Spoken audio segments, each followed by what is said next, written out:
Big Brother, mainstream media, government cover-ups. You want answers? Well, so does he. He's Alex Jones on the GCN Radio Network. And now, live from Austin, Texas, Alex Jones. Ladies and gentlemen, we have a very big broadcast lined up for you today. If you go to the top of drudgereport.com, you see that Jade Helm is the top story. Texas bristles at Obama invasion. Fears fester. Rand Paul plays down comments on military exercise. Governor working to calm the public. I just so happened, as fate would have it, to be downtown this morning, and I ran into Daniel Hodge, the chief of staff for Governor Greg Abbott. And I talked to him a few weeks ago, but then I just so happened to run into him and talk to him for a few minutes. We're picturing him there behind the governor from the Texas Tribune photo. And I said, what do you think of this whole Jade Helm thing? He said, well, we just put out the facts. We're going to guard people's basic rights, and we're just moving on. The media wants to make stuff up they can. We're going to worry about the new legislature and trying to get more jobs to Texas and to keep taxes low. And I went on to talk about the hoax they ran, claiming that I wouldn't show up for This Week with George Stephanopoulos. He had a fill-in guest yesterday, as if I wouldn't show up to a live TV program. They said it was live. They backed out of it. They said taped. I said no. Then they sent a car right before, one text. Sent Nico a text 45 minutes before saying, where is he? Just classic. This is the type of dirty tricks these people run. I will go on ABC, CBS, NBC, Fox, MSNBC, CNN, any of these dinosaur media corporate outlets, anytime live. Everybody knows that. And I will clean the floor with you just like I did Piers Morgan. And you know what happened to him. And it became the biggest, as voted by CNN and the LA Times and others, the biggest news event, the biggest particular news on the news, the biggest freak out. You can pull the articles up. In that year, 2013. It was on every major channel for weeks. His ratings bumped for a week and a half from 1.5 million to over 3 million, and then he went into free fall because they can't handle it. There was a whole other segment coming up, and they kicked me out and had security throw me out because I cleaned the floor with him. But it doesn't matter. They just claim that I'm afraid to debate them. Hilarious. Absolutely hilarious. Now, what's not hilarious is breaking and is coming up at the start of the next segment. ISIS terrorists threaten London attack. And I've explained to folks, I was there days after the 7/7 bombing in 2005. That was a pure patsy event with folks taking part in a drill who they set up and then later executed because some of them figured it out. And I made a whole film about it, Terror Storm, detailing it and proving it. ISIS is different. The West funded with billions of dollars in the last 5 years and recruited hundreds of thousands of jihad fighters funded by Saudi Arabia and others in Qatar. They allow them to fly all over the world and to recruit and operate. And I've been predicting for 4 years ad nauseum every week, maybe somebody will put the clips together, where I said we're funding them in Benghazi and Libya, we're funding them in Syria. It's going to blow back with attacks on the West, and they're going to use those attacks to take our liberties. I have said it not hundreds, but probably 500 times. Paul Watson joins us from London with these new developments. They've got photos of explosives, where they're going to hit. Their main recruiting base is London. They've been protected by MI6. This could be used to bring in real tyranny. Now, that said, something I was able to pull up this morning that we predicted and laid out, and it's not about saying, oh, look, we were right. It's about letting folks know that we're not making this stuff up. It's not about counting coup or keeping score. Cy Hirsch has come out and says the White House is lying about the killing of Bin Laden. And I happen to have all the videos and news articles we did on May 2nd, the day after Obama said this in 2011. And so those clips are coming up. And then I said exactly what really happened and had the Navy SEAL families on. And then we talked to Cy Hirsch, by the way. He called us or emailed us about all this.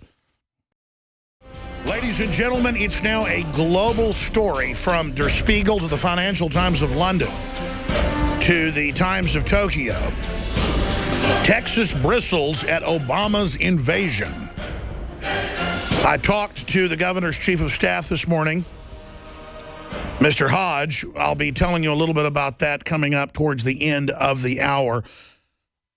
There's also this big controversy that, from Breitbart to ABC News, saying that I chickened out and would not show up to a debate with This Week, Stephanopoulos' show, which is just ridiculous. No one that's a listener believes that.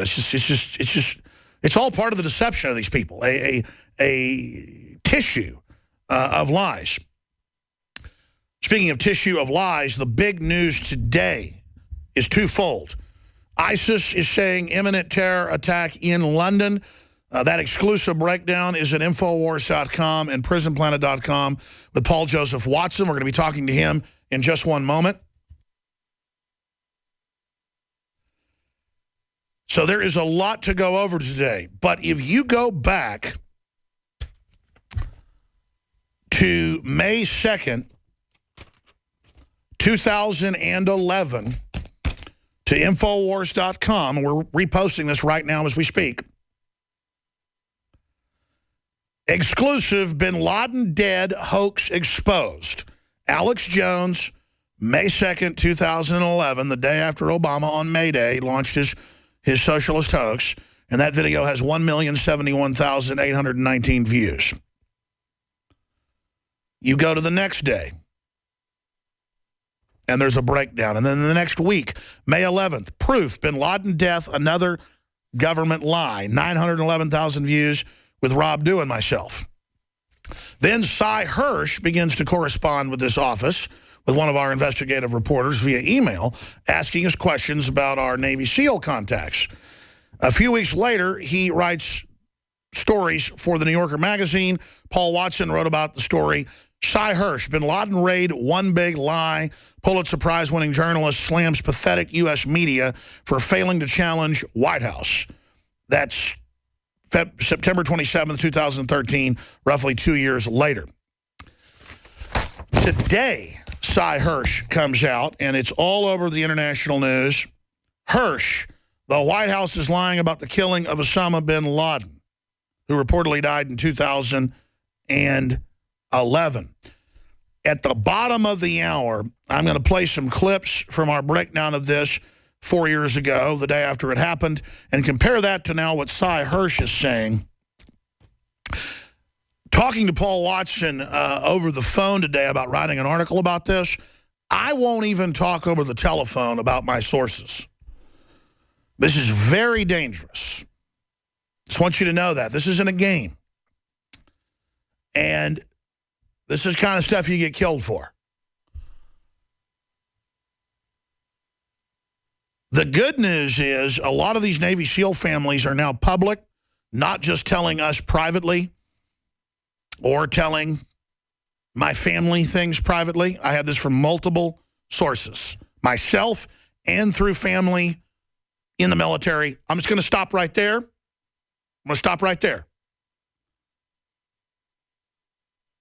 But they killed those SEALs in that helicopter. They got rid of them. That's when the family, a few months later, started going public.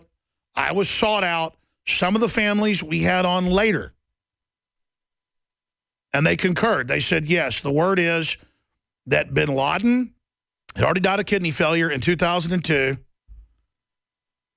And this is what you heard from insiders like Pieczenik and others as well. Steve Pieczenik, Counsel on Foreign Relations. And that there was a Bin Laden double in a Pakistani safe house, basically on house arrest, a half-mile from their main national military headquarters. And there was no firefights, no nothing. The SEALs were sent in, and they killed the double. They began to question it with this body on board the helicopter.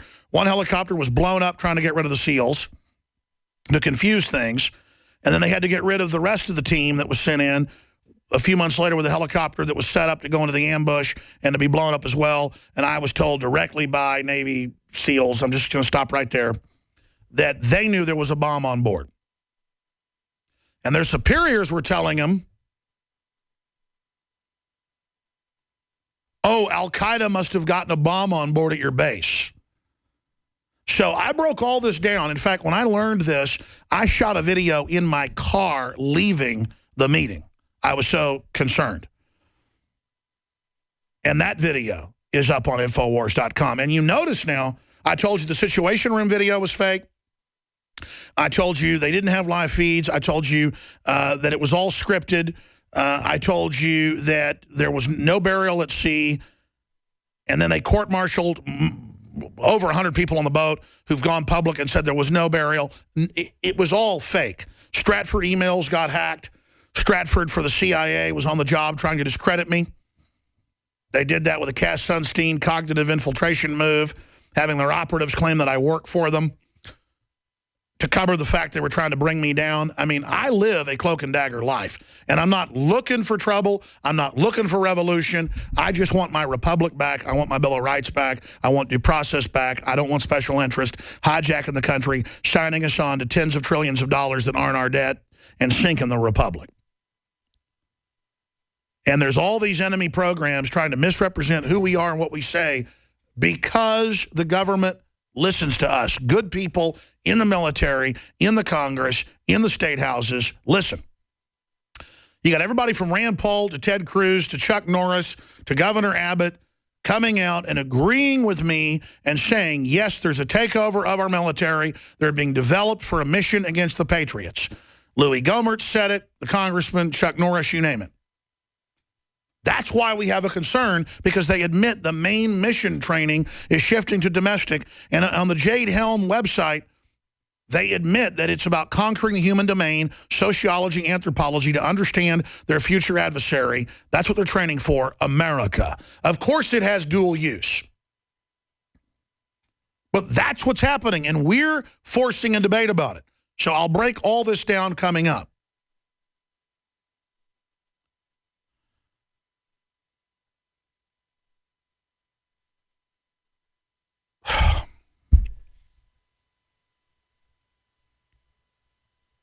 And I've said this many times, I'm in over my head. And we're all in over our heads. I mean, there's no way to track all of this. Now, I do want to get the article up on Infowars.com as a featured story. I came in before the show, and it was about 45 minutes ago. I gave the directive to flash back our articles and our videos from day one, from day two to be technical. I need to get those up on Infowars.com, and then I need to get it tweeted out to everybody on the Cy Hirsch front. But you notice over and over again, this continues to unfold and happen. And it is live now. Flashback. Seymour Hersh. The Bin Laden raid, one big lie. And if you scroll down more into the article,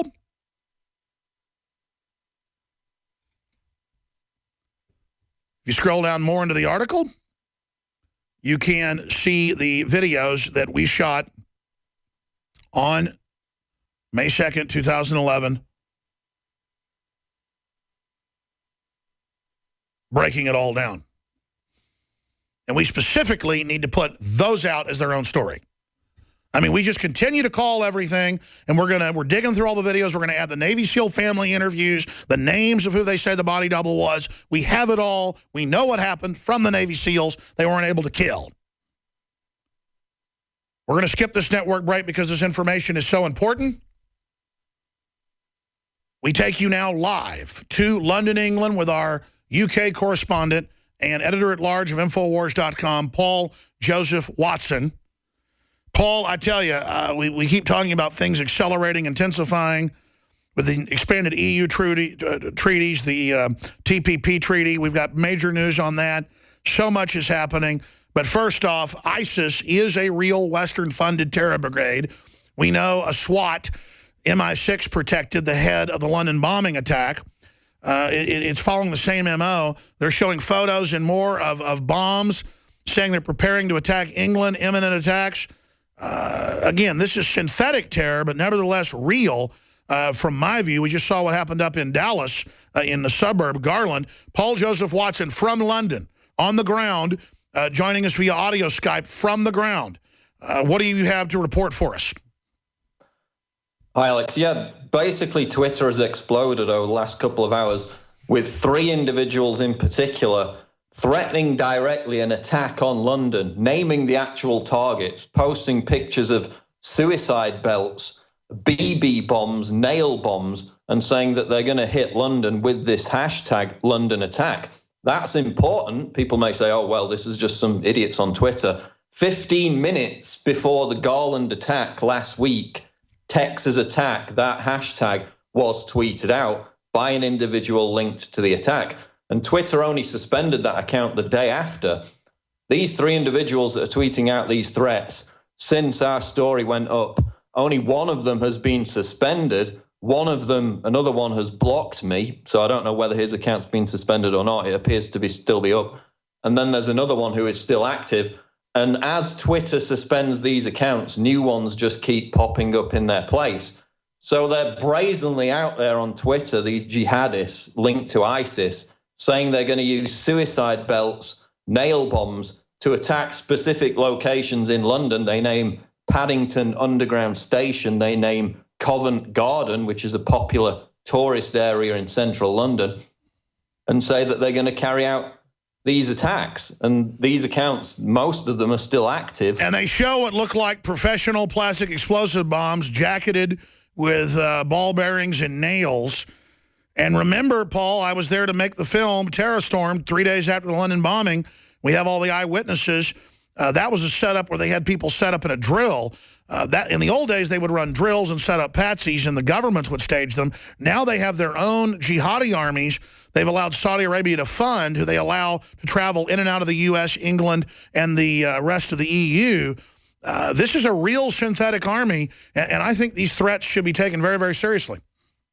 Well, here's the thing, Alex. When we struck Libya in 2011 with the United States, after that, they brought across a load of these jihadists from Libya, the same kind who are now leading the charge for ISIS. We had the video a couple of months ago about the leader of the LIFG fighting forces in Libya, which helped overthrow Gaddafi, is now leading ISIS in Libya.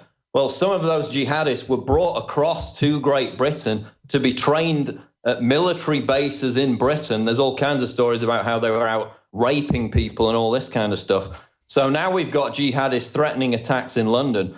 And again, we go back to my video, which I posted in the middle of December last year, saying ISIS attacks on Western countries were imminent. Up until then, there'd only really been one incident, which was the attack on the Canadian Parliament in October. Since then, we've had Paris, we've had the Sydney siege, we've had Copenhagen, and of course, last week we had Texas. So again, we put out that warning weeks before these attacks started taking place. And now they're all over Twitter again saying they're going to attack London, specific locations, taking photographs of the weapons and saying that this attack is coming soon. And we know that the FBI had picked up these last 2 prison-recruited American jihadists who were being directed by ISIS and by Islamic State itself. And now they're saying they've got them in 48 states. They're ready to strike in 15. They're ready to strike because they've been allowed in. Paul, how many times did we write or cover on the radio or the news where I said 4 years ago, 3 years ago, 2 years ago, a year ago, that this jihad army that the West has funded, NATO has supported, and Saudi Arabia has trained and coddled, along with Turkey and others, was going to start striking the West, and that would be used to take our basic liberties in phase 2 of the fake terror war. And now it's happened exactly as I said it would. And again, listeners who are new need to see all this. I have my limited crew busy working on new news. We've tried for 2 years to create a radio log to write all this down. We need to search. About 3 years ago, where I kept saying they're going to use jihadi groups out of the Middle East now that are allowed to fly back and forth to attack. This is now happening, and the government thinks we're so dumb that they're now not going to get the blame for funding these groups to begin with.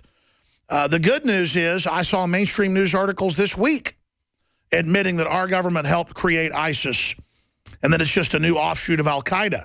And then how can we have new terror attacks when they're going to leave the border wide open and let these jihadis fly back and forth? Remember, Paul, it was a SWAT who even Fox News had Justice Department officials on exposing the fact that the leader of the 7/7 bombings of the Patsies was MI6 and was protected. So it's just incredible, Paul, that this is going on. And, you know, Alex, even before we started arming the so-called moderate Syrian rebels, Francois Hollande, the French president, admitted recently that he broke EU embargo laws to arm those rebels illegally before any of that happened. So we know it was already going on before that. Now we have reports, thousands of jihadists traveling from European countries into Syria and Iraq to join ISIS. And of course, thousands more are remaining here, and they're going to be the ones that are carrying out these attacks. It is a worldwide jihad directed by the globalist. And when it's all done, they'll be given the Middle East as their reward to Saudi Arabia. And the globalists will be given the West, who they've protected from the very terrorists that they helped wind up and release in our society. I mean, it's crystal clear. And I go back to 2.5 years ago when Senator Paul and Senator Cruz, following our lead and our listeners' lead, I've got to brag, folks, it was us again, just like Jade Helm that initiated the international debate. We forced, and the military joined us in tweeting out thousands of images with military, including non-commissioned officers and officers, holding up their pieces of paper saying, I will not fight for Al-Qaeda in Syria. I will not fight for jihadis. I will not fight to do this. I will not be their air force. So now they just rebranded as ISIS and Islamic State. They've launched all these attacks, and I have predicted more than 500 times what is now happening. I have literally just left signposts up and red flags to the 1,000 wins. All of this ad nauseum until everyone was sick of hearing it. And now it appears that they are going to let these people launch this attack and then basically take our basic liberties. So we need, again, to have the military on Jade Helm and all of it come out and say, with signs they're holding up, we know Jade Helm is about going after the Tea Party. We need to expose it. And again, they want to use the military to say, how dare you be against the military? No, we're not against the military. We're against a mission that's unconstitutional. Shifting gears, Paul, I want to go back into Al-Qaeda with their new name, because the public wasn't scared of Al-Qaeda anymore. So now they're supposedly killing all their leadership in the last few months to give us the new bunch, you know, the new generation of Al-Qaeda. Same flag, same people, same funders. This time, though, it's a real proxy army.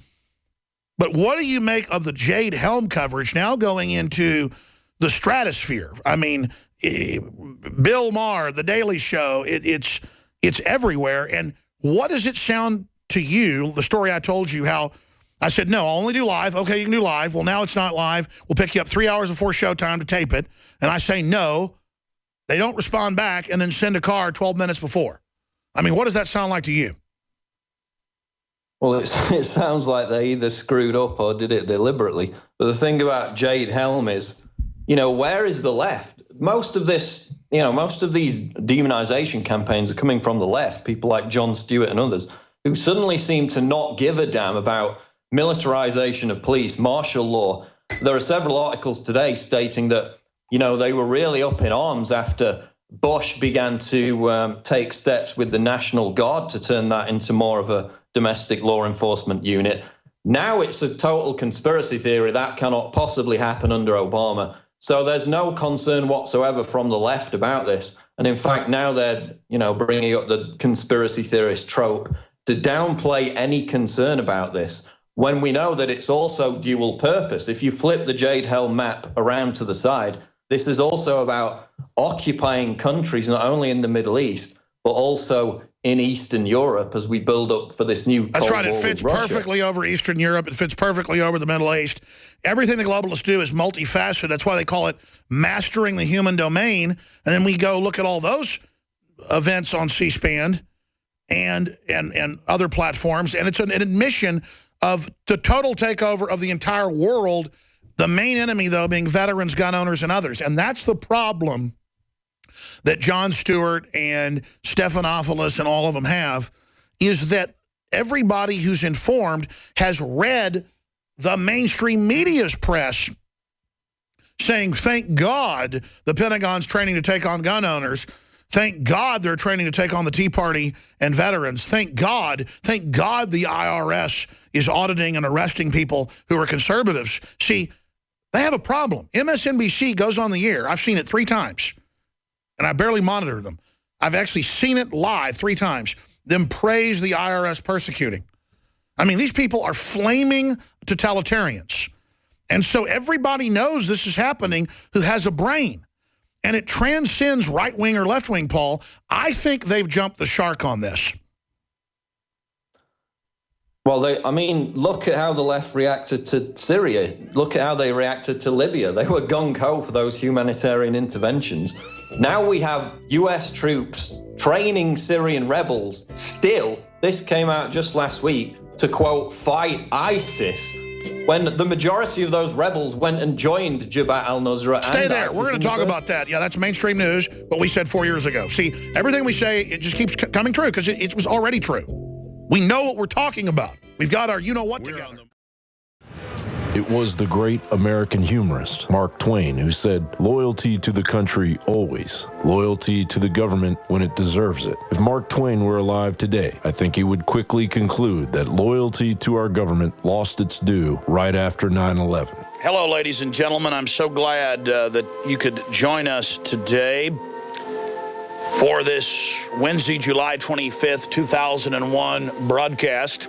Tyranny is enveloping the globe, and the United States is a shining jewel the globalists want to bring down, and they will use terrorism as the pretext to get it done. Look, we've seen the news stories that you've wanted to blow things up, that you have blown things up, and that you're saying that 4 million of us are going to die and we need martial law and the Associated Press at one of your little drills you had, and that we're aware of who the terrorists are if you pull this. This can stop this Hitlerian Reichstag event. I want to put the toll-free number up for Congress.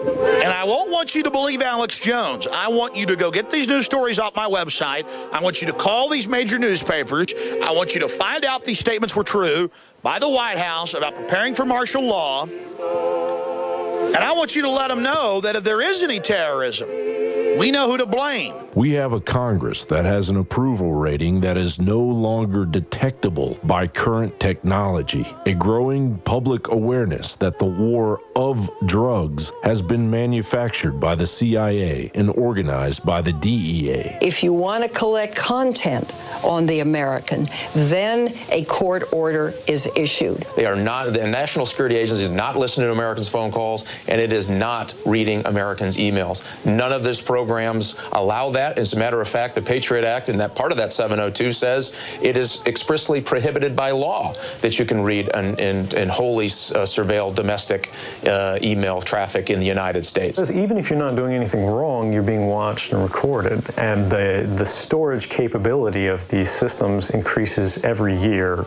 consistently by orders of magnitude. You simply have to eventually fall under suspicion from somebody, even by a wrong call, and then they can use the system to go back in time and scrutinize every decision you've ever made and attack you on that basis to sort of derive suspicion from an innocent life and paint anyone in the context of a wrongdoer.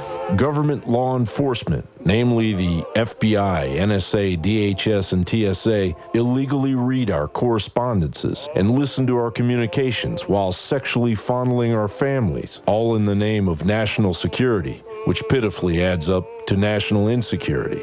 We have a military that is exponentially raping female soldiers, wives of soldiers, and any female unfortunate enough to live near a military base. View, I don't know how you can say that having 19,000 sexual assaults and rapes a year is discipline and order. I do not understand how you can say that of those 19,000 cases to only have approximately 2,400 even reported because the victims tell us that they are afraid to report because of retaliation. discipline, and the blame they will get and the scorn they will get from their colleagues is order and discipline. And I really cannot understand how 2,400 cases, only 240 of which go to trial, can result in you believing that that authority is giving you discipline. There is something that seems odd about the power to reject findings that came out of a jury in the absence of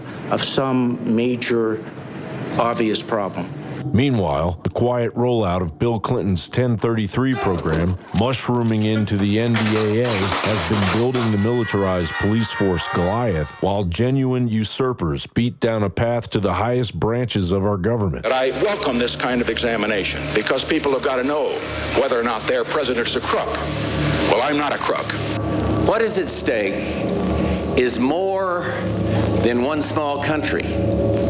It is a big idea, a new world order. The problem of the Bush presidency will be the emergence of a new international order. Within the next 4 years, we will see the emergence of a new international order. That is only the first 4 minutes of a 8-minute report that John Bound did that aired on the Nightly News last week. Mark Twain would be ashamed to be an American today. It's on Infowars.com, and we're going to tweet it out again at Real Alex Jones. There's another very important interview that Leanne McAdoo did and that aired Friday on the Nightly News, and that was oldest World War II vet in the world. World's oldest World War II vet speaks out. He talks about the Second Amendment, you name it. Very interesting interview. We'll get that posted to Infowars and Facebook and Twitter as well for TV and radio listeners. Shifting gears back into our top story, it all ties together. You have the West training the Free Syrian Army, which is 90% al-Qaeda ISIS. We've had Colonel Schaefer on others to document that. Now major think tanks, and I've got it here in my stack, have come out, Brookings, you name it, and said, yes, we confirmed. In fact, here's one of them. Confirmed U.S. operation rooms backing al-Qaeda in Syria. U.S. policy think tank Brookings Institution confirms that, contrary to propaganda, U.S. Saudi moderates and Turkey, Qatar Islamicists have been coordinating all along. And then they're coordinating and commanding the groups in America, the UK, and the EU. So do you understand? I've told you this 500 times in the last 4 years or more. 500's conservative. And now I said you'll see them hit schools, convention centers, shopping malls, universities, things like that. And they won't have to have totally controlled groups. These are mentally ill bots hired by the jihadi commanders who themselves are funded and protected by the West and who can fly all over the world. Paul, this has reached outer limits on LSD. This has reached Twilight Zone on PCP. This has reached Bonkerland, DMT, Crazy Town, that our governments would do this publicly thinking they won't get caught or get in trouble. This is after the military figured out what was going on and said no 2 years ago. They just changed the name to ISIS, had them invade Iraq to resupply, with our military ordered to drop stuff to the Kurds, but really it's to them. I mean, this is so transparent, so obvious. Cy Hirsch came out 2 years ago and said the whole Bin Laden thing's fake, didn't happen. He got put under pressure. So now he's come out, the two-time Pulitzer Prize winner, and said, well, you know, they basically raided a safe house and, you know, shot him, but nobody else shot at him, and most of the story's not true, and those are staged photos in the Situation Room, blah, blah, blah. No, it's beyond that.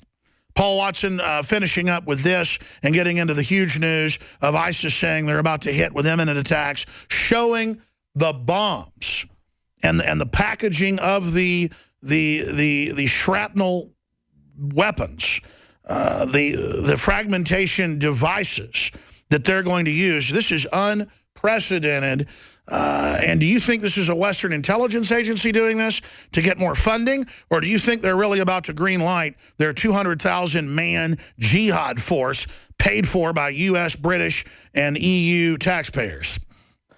Well, there's kind of a disconnect, isn't there, Alex, where people say, well, you know, ISIS doesn't exist, it's all CIA, whatever, but we created these people by training the Syrian rebels in the first place, some of whom went on to join Jabhat al-Nusra, who then pledged allegiance to ISIS. So you can follow the trail. What's now emerging is these images of explosives, weapons, and suicide belts aren't to be found anywhere else on the internet, which suggests that these individuals on Twitter didn't just grab these pictures from Google Images and post them on Twitter. They're actual original images.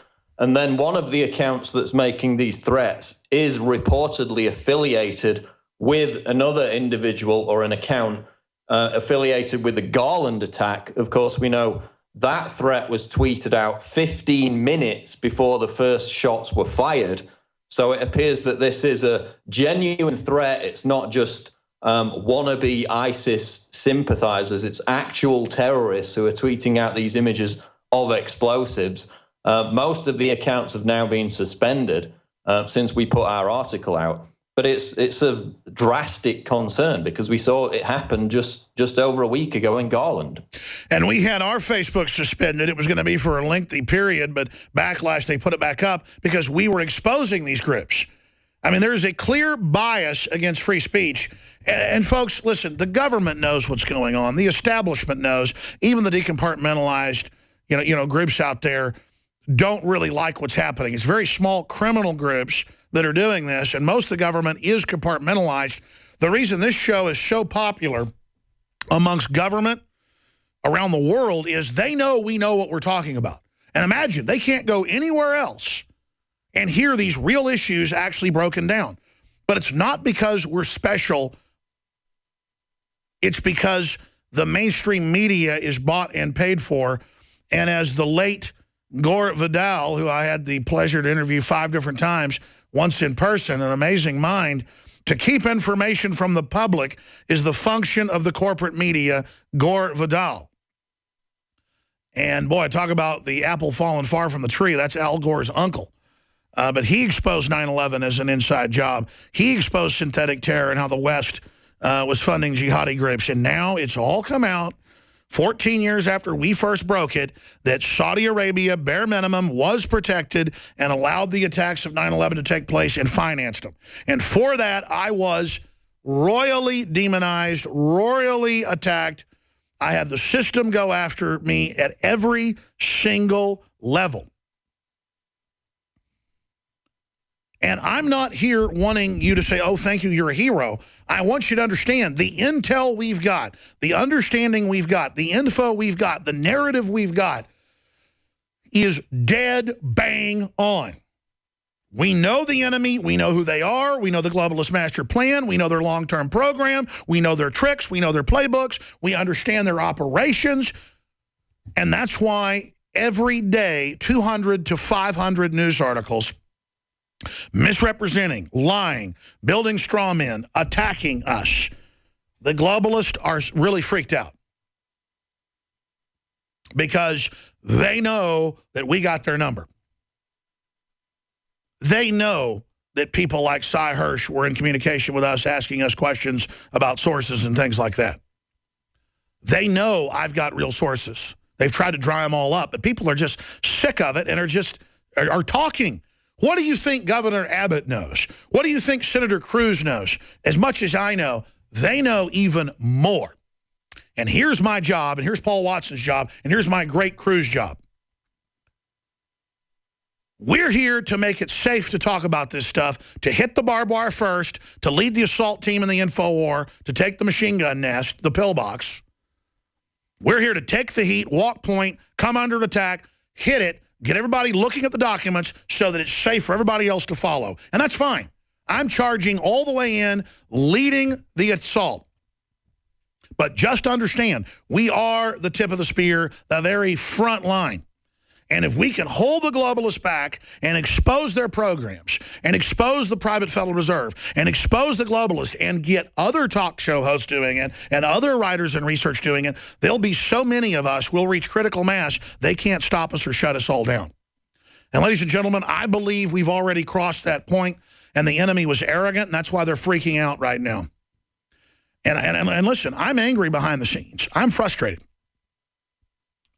I want to do a better job. I want to reach more people. I want to be able to give you all the research and data. I want to defeat these people. This is real. This isn't a game. It's not an act. This is the real deal. Because I've looked at the enemy. I've looked in the enemy's eyes. I've studied the enemy. Paul Watson, spend a few minutes. We're going to let you go. I appreciate your time and the great work you're doing. You've been hammering out articles. You wrote a quick one while we were busy, when you were on hold for 20 minutes.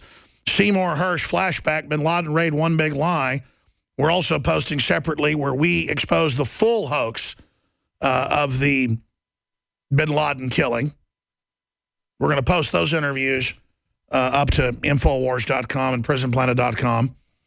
Because quite frankly, I like Cy Hersh, but we're the ones that exposed it day 2. We're the ones that had the Navy SEAL families on. We're the ones that took the risk. And we're just so conservative about ourselves here that we won't even ever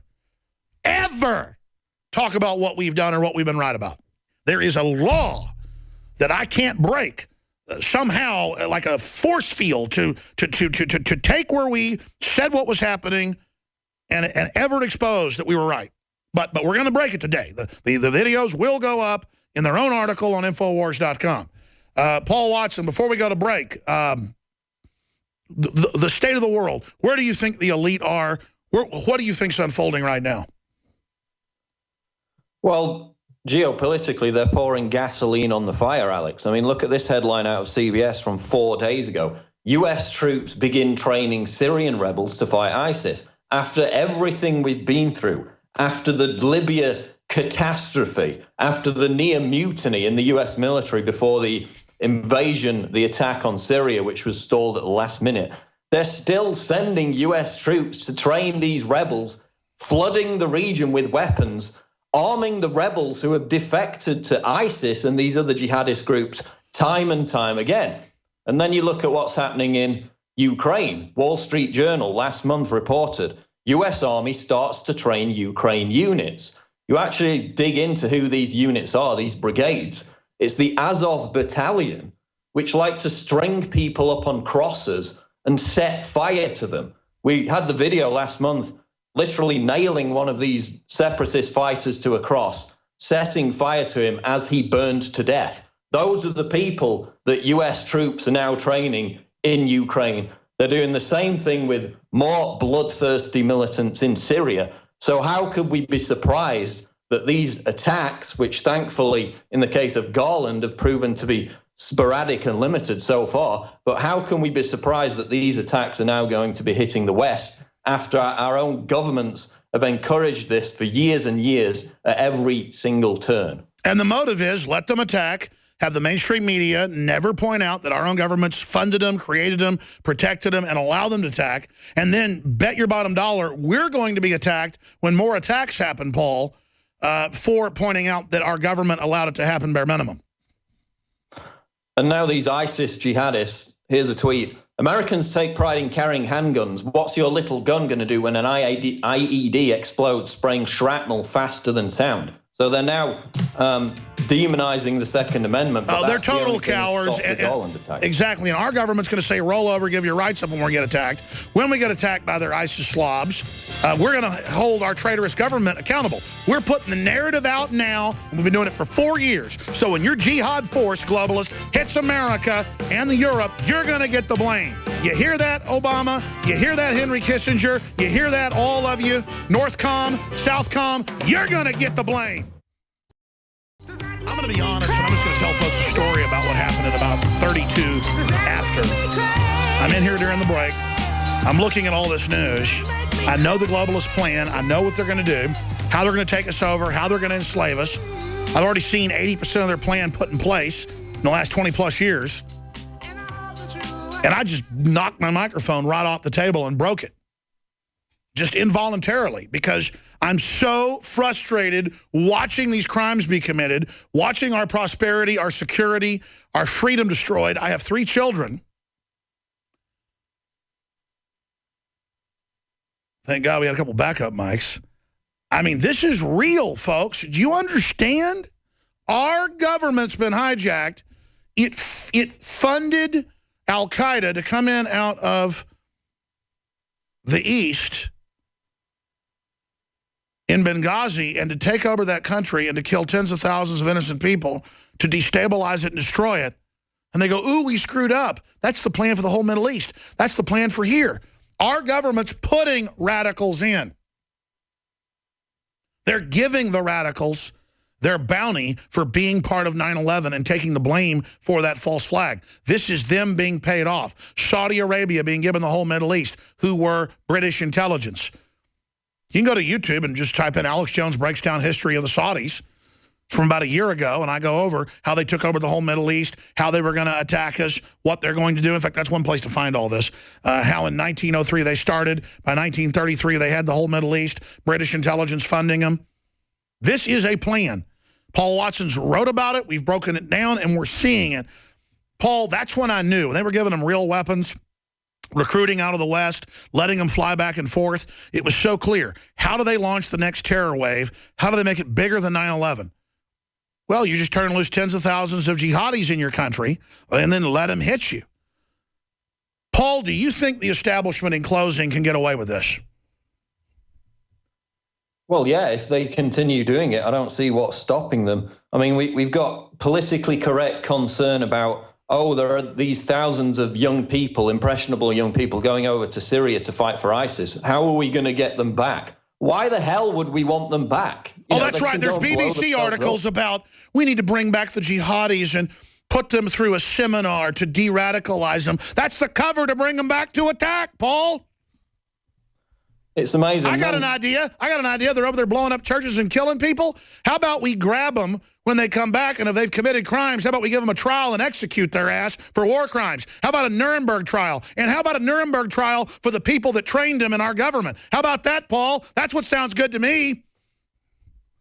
And then the whole narrative in the media is, you know, Pamela Geller was being provocative for drawing these cartoons. It's not about the frigging cartoons when you've got ISIS members who are linked to the Garland attack openly threatening to attack London, giving precise locations, and CNN still, you know, impugning Pamela Geller for holding this Muhammad art exhibit. So we can't rely on the mainstream media to draw attention to any of this because they've failed to do so time and time again.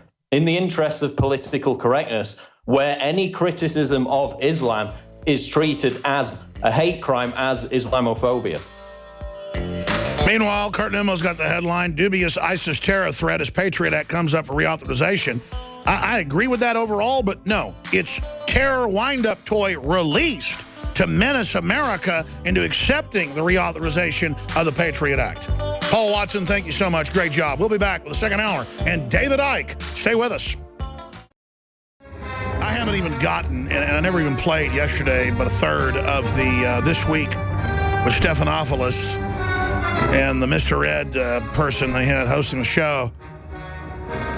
It wasn't Stephanopoulos. It wasn't that girl. It was Radis or Rat or Rodent or something.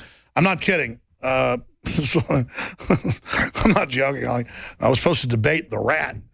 And but then the Rats never set up the interview, so then they just claimed I didn't show up, as if I wouldn't show up to a live TV debate. I mean, just, and people are so funny. I was at brunch yesterday for Mother's Day with my parents, and my dad was actually going, "You're afraid, like I'm 10 years old, and that it makes me mad." It doesn't make me mad that they're saying I'm chicken. It makes me mad that adults, including my father, are acting like 10-year-olds. That's what's upsetting to me, and that I wish I'd have been on there live. Let's go to the clip. of Radis. Our thanks to David. Radio talk show host Alex Jones, who, as David said, has been one of the leading proponents of this theory, had agreed to join us this morning, but he did not show up at our studio. So let's bring back the round. Oh, you're in table charge, you lying sack of crap. Boy, this got some real legs, this story, and it certainly had to do Turn with off that. Greg Look at all Abbott these people. Look at these mummies. Look at these propagandist jokes. Vocal minority, and I'm all in favor of it. Yeah. There's a vocal minority. Everything's fine. There's no police state. There's no NSA spying. There's no open borders. There's no IRS persecuting innocent people everywhere. Oh, wait, there is. Hey, but the good news is Obama and his Obamacare cuts your health care down to, well, it's free. Oh, wait, no, it's not free. It cuts the price down to your phone bill. Oh, wait, doesn't do that. It doubles or triples it. Well, at least there's no death panels. Well, actually, there are.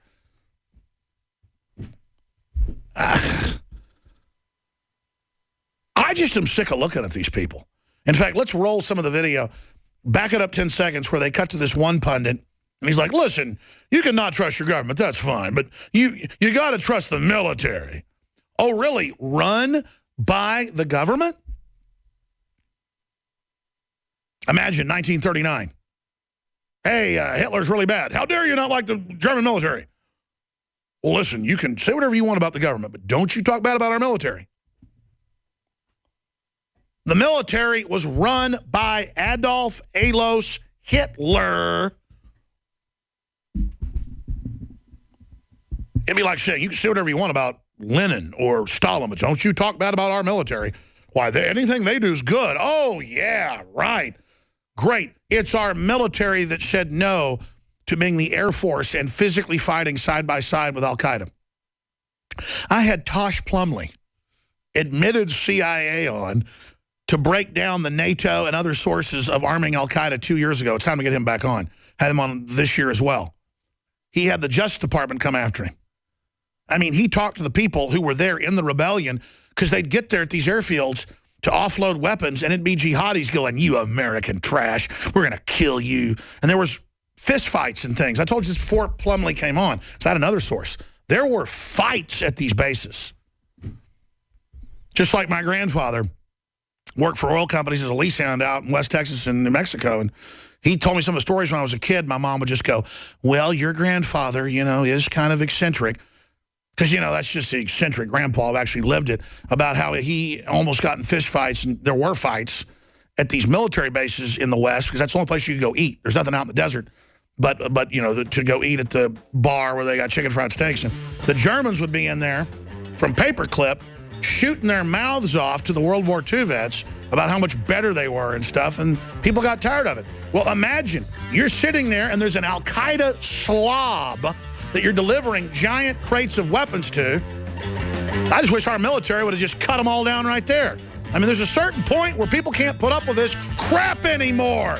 You damn politicians. Well, Cy Hirsch, two-time Pulitzer Prize winners, come out, basically said that a lot of the official story on the Bin Laden raid is a hoax. You can go to Infowars.com and see the videos we shot 4 years ago when it first broke, where we document how the entire thing is fake, including many things that have now been admitted as true, and Navy SEAL families that we talked to who came out and said that it was all made up and that a body double was basically killed. I'll break all that down at the start of the next hour. Jade Helm has blown open worldwide, from the German to the Japanese to the Financial Times of London. It is big. We just have so much to go over. We have this new election in England that is supposedly about giving the UK a voice in the EU. We're going to get David Icke's take on that. Now, David Icke is a very controversial figure. He's a friend of mine. I've met him, hung out with him, been involved with him. He's a very nice guy. He's a trailblazer. He's written a bunch of best-selling books. The first one I read was like 19 years ago. I thought it was completely crazy. And so much of it then began to come true. He said and named pedophiles at the BBC here about 12 years ago, and I delayed him. I delayed him and said, David, you can't say names on air that haven't been caught yet. And with the Jimmy Savile and others, it all came out just as he said. The hidden rooms, the torture rooms, the necrophilia, all of it. And it just goes on and on. David Icke was a top BBC presenter on entertainment and sports show, champion goalie. He was the head of the Green Party, a rising star until he had a vision. And it took him years to extrapolate everything that happened in the vision when he was in Peru. Say what you want about it, a mega brainstorm if you're an atheist, whatever. The point is, he's a very interesting individual. And I remember reading one of his books, I even forget which one, about 10 years ago, when I was starting to think, maybe this guy's on to something more than I thought. And he was saying the whole universe is a hologram held together by an artificial energy source. Well, last year, MIT came out with these new dark matter sensors. We'll pull those articles up.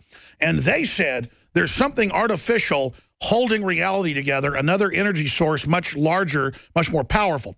And Science Daily wrote a new article about this a few weeks ago, April 27th. Is the universe a hologram? Vienna University of Technology, and says that their mathematical equations, but also models, but also testing in a lab is showing that reality is a projection. And so I wanted to get David Icke on to talk about this till the bottom of the hour. Then we're going to shift gears into ISIS and global destabilization and the pedophile rings and what's at the bottom of the spider hole. DavidIcke.com is his website. He's written 16 books, and he is, again, on the air with us. His first big book, the one that I read, was The Biggest Secret. Thank you so much for coming on. Pleasure, Alex. There's a lot to get through. Where are you right now? Are you out there on the Isle of Man?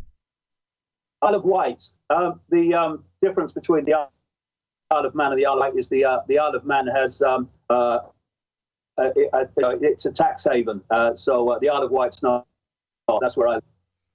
Well, it's certainly beautiful out there. I haven't been to that particular area, but I've seen videos of it. David, there's so much to get into. I want to talk about the state of the world with you, but let's talk about the state of reality. Well, the thing is, Alex, you know, I've been on this just past 25 years, just about 3 or 4 weeks ago. And I've had as much ridicule and condemnation from the alternative media, much of it, as I have from the mainstream media.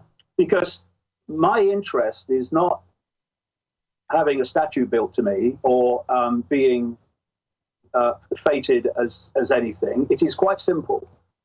It is to get to the bottom of what the heck and the hell is happening in this world and what this world is. And when you do that, it means all the shackles have to come off your mind, your credulity, and you have to become open, not to believing everything, but open to all possibility. And letting the information be your guide rather than preconceived idea. And so that's what I've done. I followed the information, and it's taken me into some very, on the face of it, strange areas, and to some strange and to many people extreme conclusions. But I've said all along that if what you say has validity, then you will eventually be shown to be making some kind of sense. And so, you know, everyone in the alternative media has to take ridicule, dismissal, and condemnation to an extent, because they are challenging the accepted programmed norms that people are downloading throughout their lives from cradle to grave. But if you keep going beyond where the majority, if you like, the mainstream of the alternative media is, then you get the same treatment from them that you get from the mainstream media. But, like I say, if you're interested in the rather than the popularity contest, then you keep speaking your truth, you keep researching your truth, and if it is truth, then at some point it's going to be shown to be so. And what is happening now with some of these more, these stranger areas of what I've been thinking about, like the nature of the holographic reality that we live in, is that mainstream scientific programs and studies, there's another one at the University of Bonn, and there are others around the world, are concluding that actually the mathematics, the science, points to the fact that we are living in a reality that is solid in the way that we experience it and we perceive it, but actually not solid in its base form. If you look at a computer system, what you have behind me here is a screen. And on that are words, and there are pictures, and there can be moving pictures. But that's not because the moving pictures and words and what have you, graphics, have actually been put into the computer in that form. They go into this tower, or they come off the internet in the form of electronic codes and electronic sequences of processes. It's the computer that decodes that information into what we see on the screen, which is very different to the form that it actually takes before it's coded. And what we call the human body is a biological computer. Biological in the sense that it's different from a technological computer, in that instead of like a desktop, it takes data and it decodes it according to the way it's told to and is programmed to decode. A biological computer can take information and it can assess it and it can make decisions upon it, which is the body's doing all the time. What we call the immune system is not something that we have to interact with all the time. We don't have to say, oh, immune system, there's something wrong down there with me leg, and you go and have a look. The immune system is constantly seeing the body computer, and it is making decisions on what it's going to do as a result of that. Otherwise, we'd all be dead. And so, in the same way, the biological computer we call the body is decoding information from this matrix, this technologically in the end, although much beyond any technology we can imagine, this technologically generated information source and sources. And we are therefore seeing and appearing to experience a world that appears to be solid, that appears to be three-dimensional, but is actually holographic. And if you look at what holograms are that we actually can buy in the shops, they appear to be three-dimensional, but they're actually not. The base form of this reality, the base form of the body, the base form of everything in this reality is an information field. And we then decode the information from that into an apparently three-dimensional world, and a solid world, which, as quantum physics has absolutely shown to be the case, a solid world that cannot possibly be solid. Now, why is this important, Alex? It's because it's with this knowledge that those deep in the shadows, beyond the politicians, beyond the bankers, in the way that they operate the banking system, beyond the corporations. Would you call them the visitors? Well, beyond that which we can see, indeed within the human world, beyond that we can see. I mean, the idea now among anyone with a brain on active duty that people who are apparently in power, like politicians and presidents and prime ministers, are actually the ones calling the shots is completely untenable and totally ludicrous. But what I'm saying is beyond that, beyond what we see in the shadows, they know the nature of our reality. Therefore, they are using that knowledge against Stay us. there. Your Skype's cutting up a bit, David. Excellent point. I'm going to come back and recap that and then ask the question, how are they understanding how the world really works, manipulating it, and towards what end? Because undoubtedly, all the subliminals, all the programming, the chemicals in the food and water to suppress our IQs, what's the end game? What's the reason?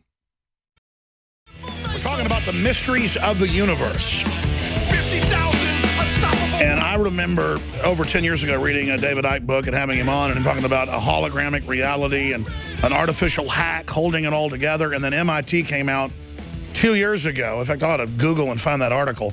We're showing a few new ones today, different universities saying basically the same thing, that there's an artificial power source holding it all artificially together, the dark matter, and the different dimensional equations that are out there. But regardless, it's good to think about big things and transcend the little globalists who want to wall us in to an even smaller reality. Everything they do is about dumbing people down, destroying their creativity, their imagination. And we can see this war accelerating, a desperate attempt to ridicule, questioning anything. So I think David Icke's very healthy in that he simply transcends their whole false debate. This is a short segment, long segment coming up. David, I've been researching this myself 25 years. I've been on air 20. And the deeper I research it, you just come to the realization this isn't even good for the elites. As you said, the super puppets, the super class. When you get to the bottom of the rabbit hole, as far as I've gone, it's a hatred of life, a hatred of humans, a hatred of anything wholesome and good, and real sustainability. It's just blacker than hell. It is a spirit of evil. And if you're Christian, you say it's the devil. If you're a Hindu, I guess something similar. But the point is, it's real. And there seem to be people that are energized, possessed, running that program in their mind. And then you look at the research, and I've infiltrated Bohemian Grove, as you know. I've covered Skull and Bones. I mean, even an atheist would look at this and say, these people really believe they're getting divine information from dark entities that want human blood in every culture.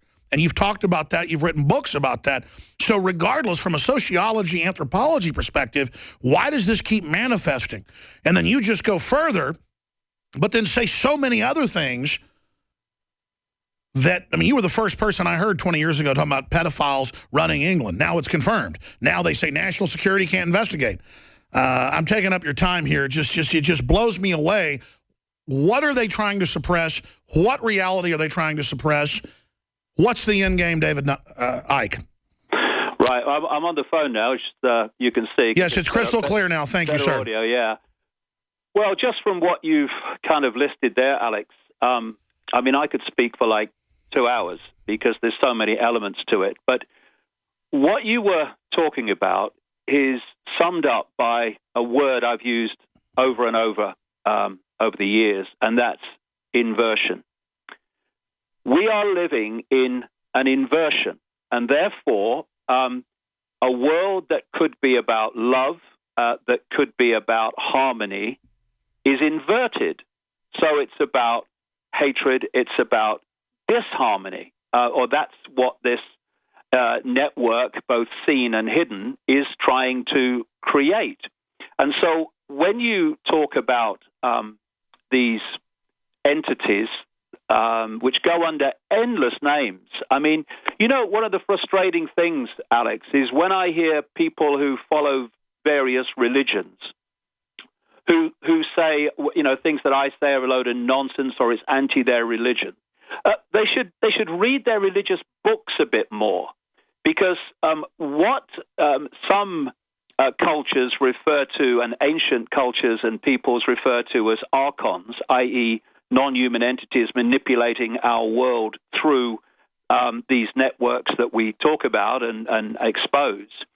So the Christians talk about demons, exactly the same thing. In the Islamic belief system, they talk about jinn, same thing. In Central America, shaman talk about the flyers, same thing. In the Zulu culture of South Africa, they talk about the Chitahuri, same thing. It's a universal theme. And what these entities, another universal theme, feed off is the energy of death and suffering.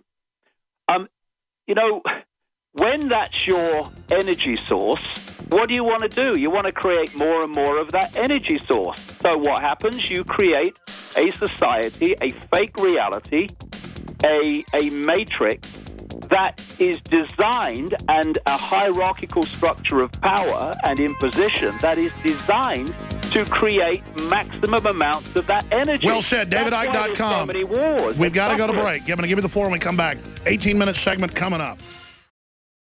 I'm your host, Alex Jones. We're live here Monday through Friday, 11 a.m. to 2 p.m. Central Standard Time. We return weeknights, 7 o'clock Central for Infowars Nightly News. Find all the showtimes, listing, and details at prisonplanet.tv. We know the history we're given is not the real history of what's happened on this planet. The elites themselves are obsessed basically with what you see in the movie Prometheus. That's what MIT and Harvard, even the New York Times, the majority of their scientists believe that the planet was terraformed, that we were put here. The elites believe that they're another species from us. That's in the BBC and other major publications. This is what they believe. And then you've got David Icke, a top news presenter, making millions of pounds over the years, very successful, a shining star in the UK media, the head of the Green Party. And he basically, like I guess you could say, like Saul of Tarsus on the road to Damascus, gets knocked down, heat stroke, whatever you want to call it. I want him to talk about that briefly, and suddenly has all this information. And again, he didn't have a motive to do all this when he was already on top. He was ridiculed for a decade intensely, was like the joke. He can tell you the story, but I followed it.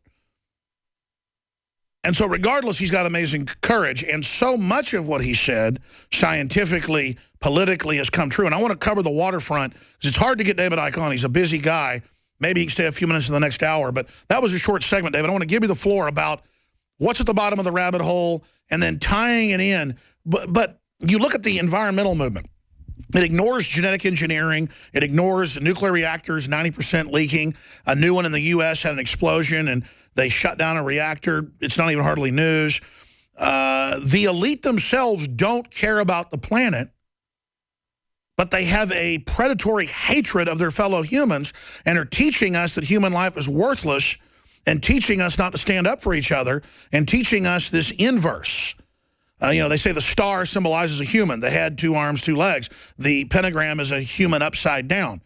But they're selling this, and I see this glare in people's eyes who've succumbed to this spirit of the world versus those of us that, not that I'm perfect, more and more are going towards love and freedom and compassion and being empowered. So I see an acceleration towards a paradox where there's a huge amount of people awake and intensifying their understanding, but also a large group of people that are going to get crazier and crazier and more turned over to this crazed spirit. David Icke, you've got the floor for the next 15 minutes. Thanks, Alex. I wish I had made millions at the BBC.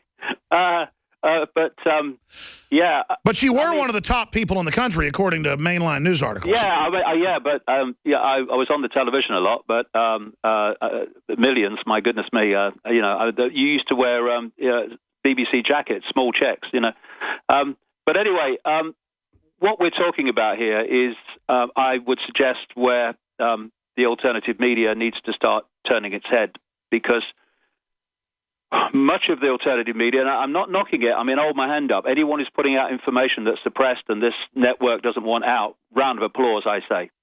But much of it is walking around the edge of the rabbit hole. It's not actually in it yet. So deep does it go. We have a situation where, to answer your question, and people say this all the time, why would they destroy the planet? Why would they have the Fukushimas? Why would they be filling our atmosphere with staggering millions and millions of times more radiation than there was 50 years ago? Why are they creating this, transformed radiation atmospheric reality? What about the chemtrails and their part in all this? What's going on? Why would they do this? Because we have to, I would suggest, face the fact that we are being manipulated, and this planet is being taken over. This reality of ours is being taken over by entities that operate beyond human sight, and human sight is so narrow, it's almost laughable, what scientists call visible light. It's a tiny, almost infinitesimal fraction of what there is to see. And because we, through these biological computers, can only see a certain, just ridiculously, I can't tell you, narrow frequency band, which we see as a visual world, it means that anything that is on a different frequency to that band, which is in effect everything else that exists, we can't see. And these entities and this force operates outside of our, most of the time, outside of our frequency band that we can actually see. But what it does, because it's an inversion of the natural order is about love, it's about balance, it's about harmony. So what we have is an inversion of the natural order. That's their world. I mean, this is where the religions talk about, you know, the hell and all that stuff. And what they're doing is seeking to change our world into theirs so they can take it over. And what they've done up to this point is create a network of hybrid interbreeding bloodlines that we call royalty, right back into history. Why were the royals of all the cultures claiming the right to rule? Because of their bloodline, because it was the bloodlines, as they saw it, of the gods, which is how they perceived these entities. And then when the people started to reject over royal dictatorship, they went into the dark suits. They became the bankers, the major politicians. They became the corporate heads. They became the people that run our society, our world, both in the world that we can see and in the shadow. Now, from your view, are they interdimensionally possessed, like the Bible would say, or are they actually genetically hybrids? Well, both, for this reason.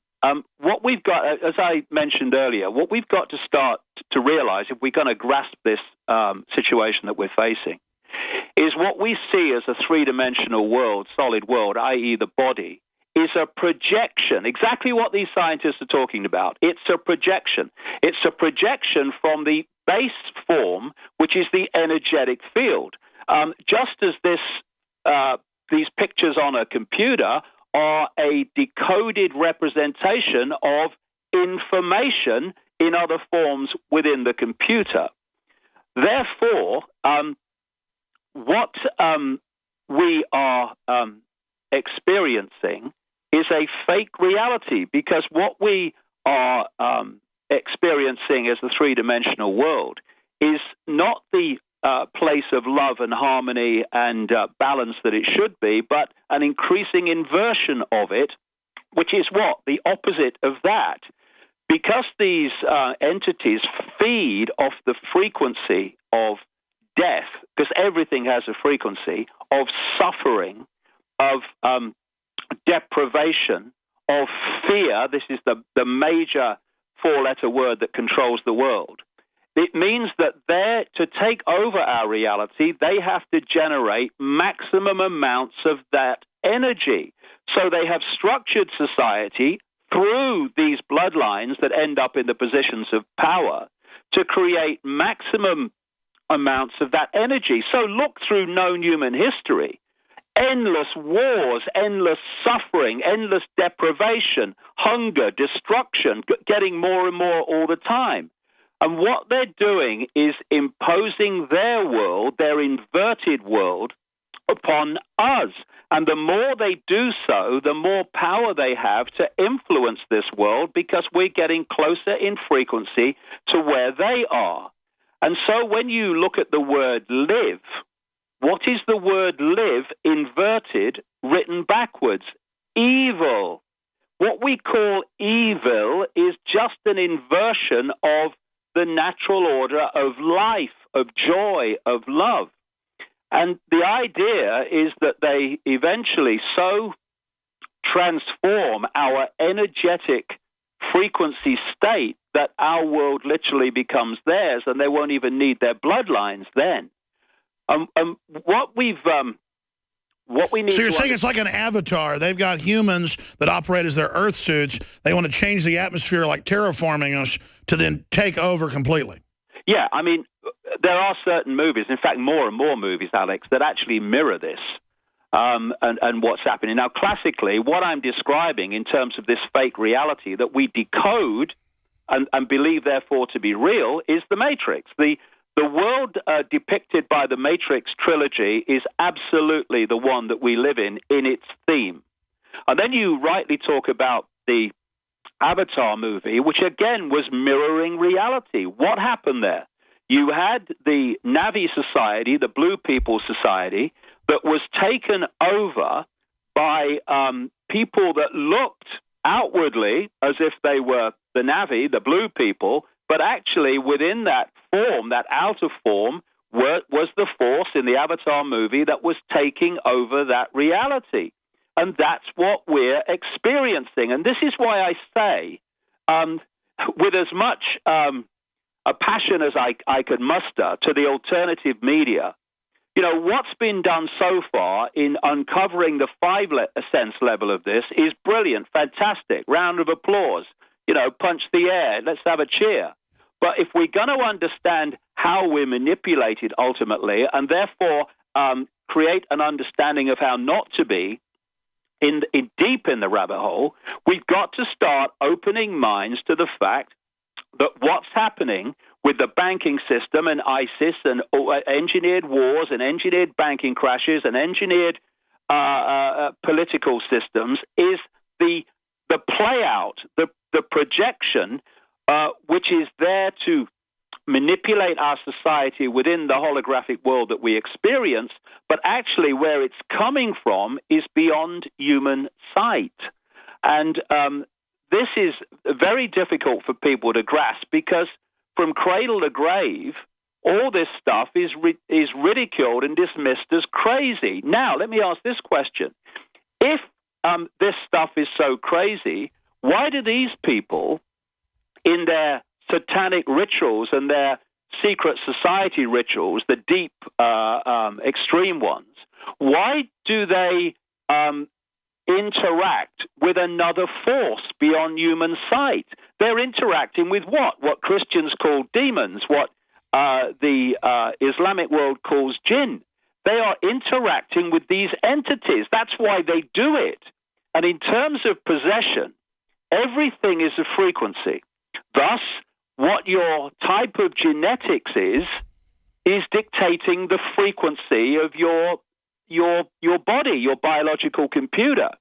Therefore, those hybrid bloodlines that have a far, far greater infusion of this archon, if you like, demonic, whatever you want to call it, genetics in the hybrid, that means that their frequency is much closer to that of these entities. Thus, they become possessible on a scale that even the mass of humans are not possessible in that frequency sense. So you're saying they're basically drivable. They have the software to interface. Exactly. What these bloodlines are, Alex, is basically a particular type of biological computer which allows these entities which have no empathy, which feed off death, which glory in death, which love death, for which death is their reality. They are vehicles for these entities to manipulate our world. So when you look at these bloodlines and how they can create mass murder in what we call wars, how they can do the unbelievable things they do that create the shocking, unspeakable terror, horror, and suffering that they do, and people kind of have dismissed that. You'll have come across this. Oh, no, they'd never do that. No, you would never do that because you have the ability to empathize. You have the ability to take an understanding of the feelings and the suffering that your actions are making other people suffer. Once you are of if you like, a genetic type and of a consciousness, this demonic consciousness, you have none of those fail-safe mechanisms of behavior. Not only do you not have empathy with the suffering you cause, you love it because you feed off it. And so these people are not seeing the world the way we see it. Look at bankers and the way they make people suffer all over the world by their manipulation of finance. They feed off that, and there's a word for it.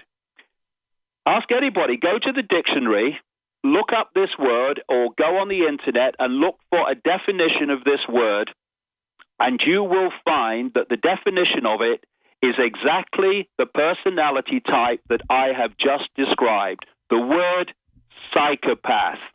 Why do we have psychopaths running the world in all these areas, all these institutions that dictate society? Why are we having, Alex, more and more psychopaths systematically recruited into law enforcement to impose the will of the political, corporate, banking psychopaths upon the people?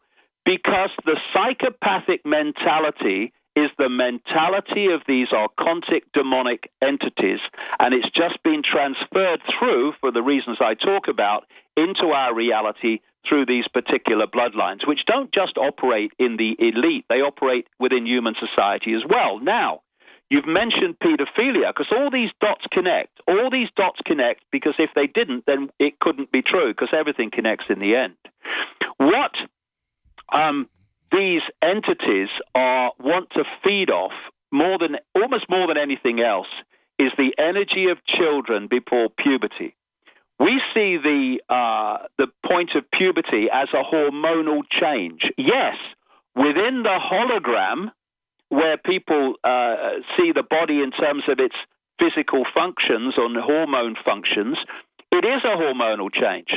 But the hormonal change is merely a holographic expression of an energetic change in the base field. And thus, what they want is the energy of children before that puberty energetic change happens. And let me briefly stop you for a moment. Whether or not this is demonic, spiritual, or whatever, for anybody out there, it's a fact that every civilization ends up falling to secret society cults that demand burning or chopping or eating or cutting the hearts out of children.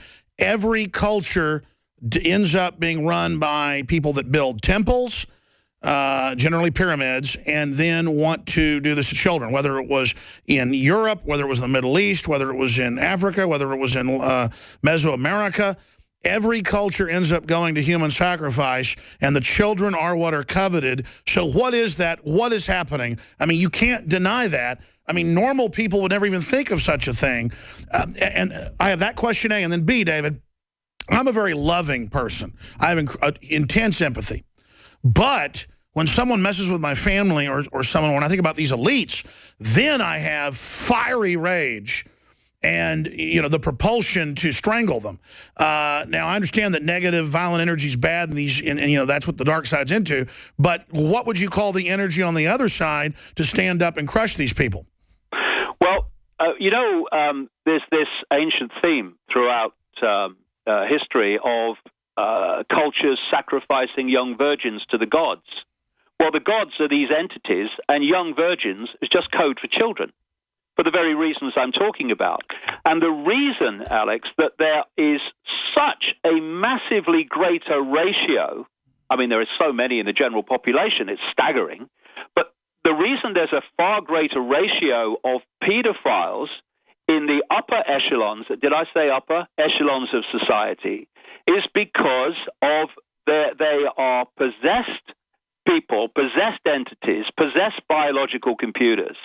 And while the sexual act is going on with the child, these entities are drawing off through the conduit, if you like, of the pedophile, the child's energy. And it's not just in the modern world that you see this and come across this. They're vampires. You look, they're vampires. They're energetic vampires. Now, that's an interesting point for this reason. What do Satanists do? They feed off blood. They drink blood. Blood is vital to them. What does blood carry? It carries the genetic code for a start, but also the blood is a expression of the energy that I'm talking about. They like to terrorize a child first, then slit their wrist and basically bleed them out over several hours to get the maximum torture. Psychopaths talk about using somebody up, and that horrifying them gives them an energy. I mean, undoubtedly, this is going on. Yeah, I mean, when you look at what we call acupuncture, people say, oh, they put needles in the toe to cure a headache. It's nonsense. Yeah, well, no, actually, you're just ignorant, mate. What acupuncture is doing is, through the needles and other processes, it's balancing the energy flows through what are called meridians. Now, these can be identified. These can be shown to exist. They are lines of energy going all around the body. And because they go in circuits, if you've got a block in the circuit that's in your foot, that's where the block is, it can affect the head where that circuit also goes through. And so to take the block out of the foot or the toe or wherever can remove the effect, which is the headache. Now, what these meridian lines of energy are, what the Chinese called energy qi, they are the energetic expression of the blood system, of the arteries within the hologram. And so what the Satanists in our reality are doing are drinking the energy of that person via the conduit of blood, while the entities beyond human sight, some of them within these more extreme satanic rituals, actually within sight of the Satanists in the ritual. I've talked to endless Satanists who've described this manifestation of these entities in some of these really powerful rituals. They are feeding off the energy of the person directly in an energetic form because they're taking the energy on another frequency beyond human sight. And that's what they're feeding off. And so when you have a war, when you have what this ISIS organization is doing, when you have suffering of any kind in the way that we see in this bloodletting, what is a war? It's a bloodletting frenzy. And what these entities are doing with that energy is feeding off it. If we had a world of harmony, of love, of balance, these entities would not be able to exist here because their energy source will... Well, I've talked to a lot of veterans and a lot of from World War II on, and they say, they won't talk about it, but they say during mass death, the weirdest stuff goes on. Yeah. And I would imagine that's because the energy is so much stronger in those areas. And would it be if we could see like a bunch of vultures converging more of these entities in those areas?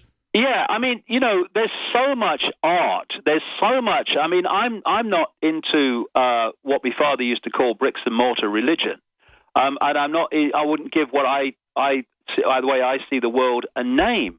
But there is so much in religious texts, which are ancient texts that are recalling and recording things that went on a long time ago, which are actually telling the very story that I'm telling here. But they don't. People don't see that connection. Once you read the stories from the point of view of what's happening now, it all starts to make sense. The reason these people don't act like what we would call humans, these bloodlines, these networks of evil, is because they're not like us. They don't see the world like us. If we could just see the world through their eyes for 5 minutes, the whole world and everything that happens in it would suddenly fall into place. We'd go, oh, I see it now. That's why this is going on. And so it's, you know,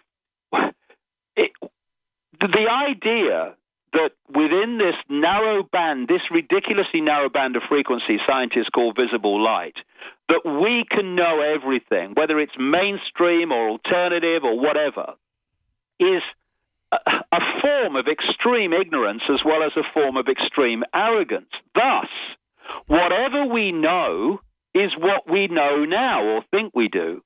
There's always, always vastly more to know.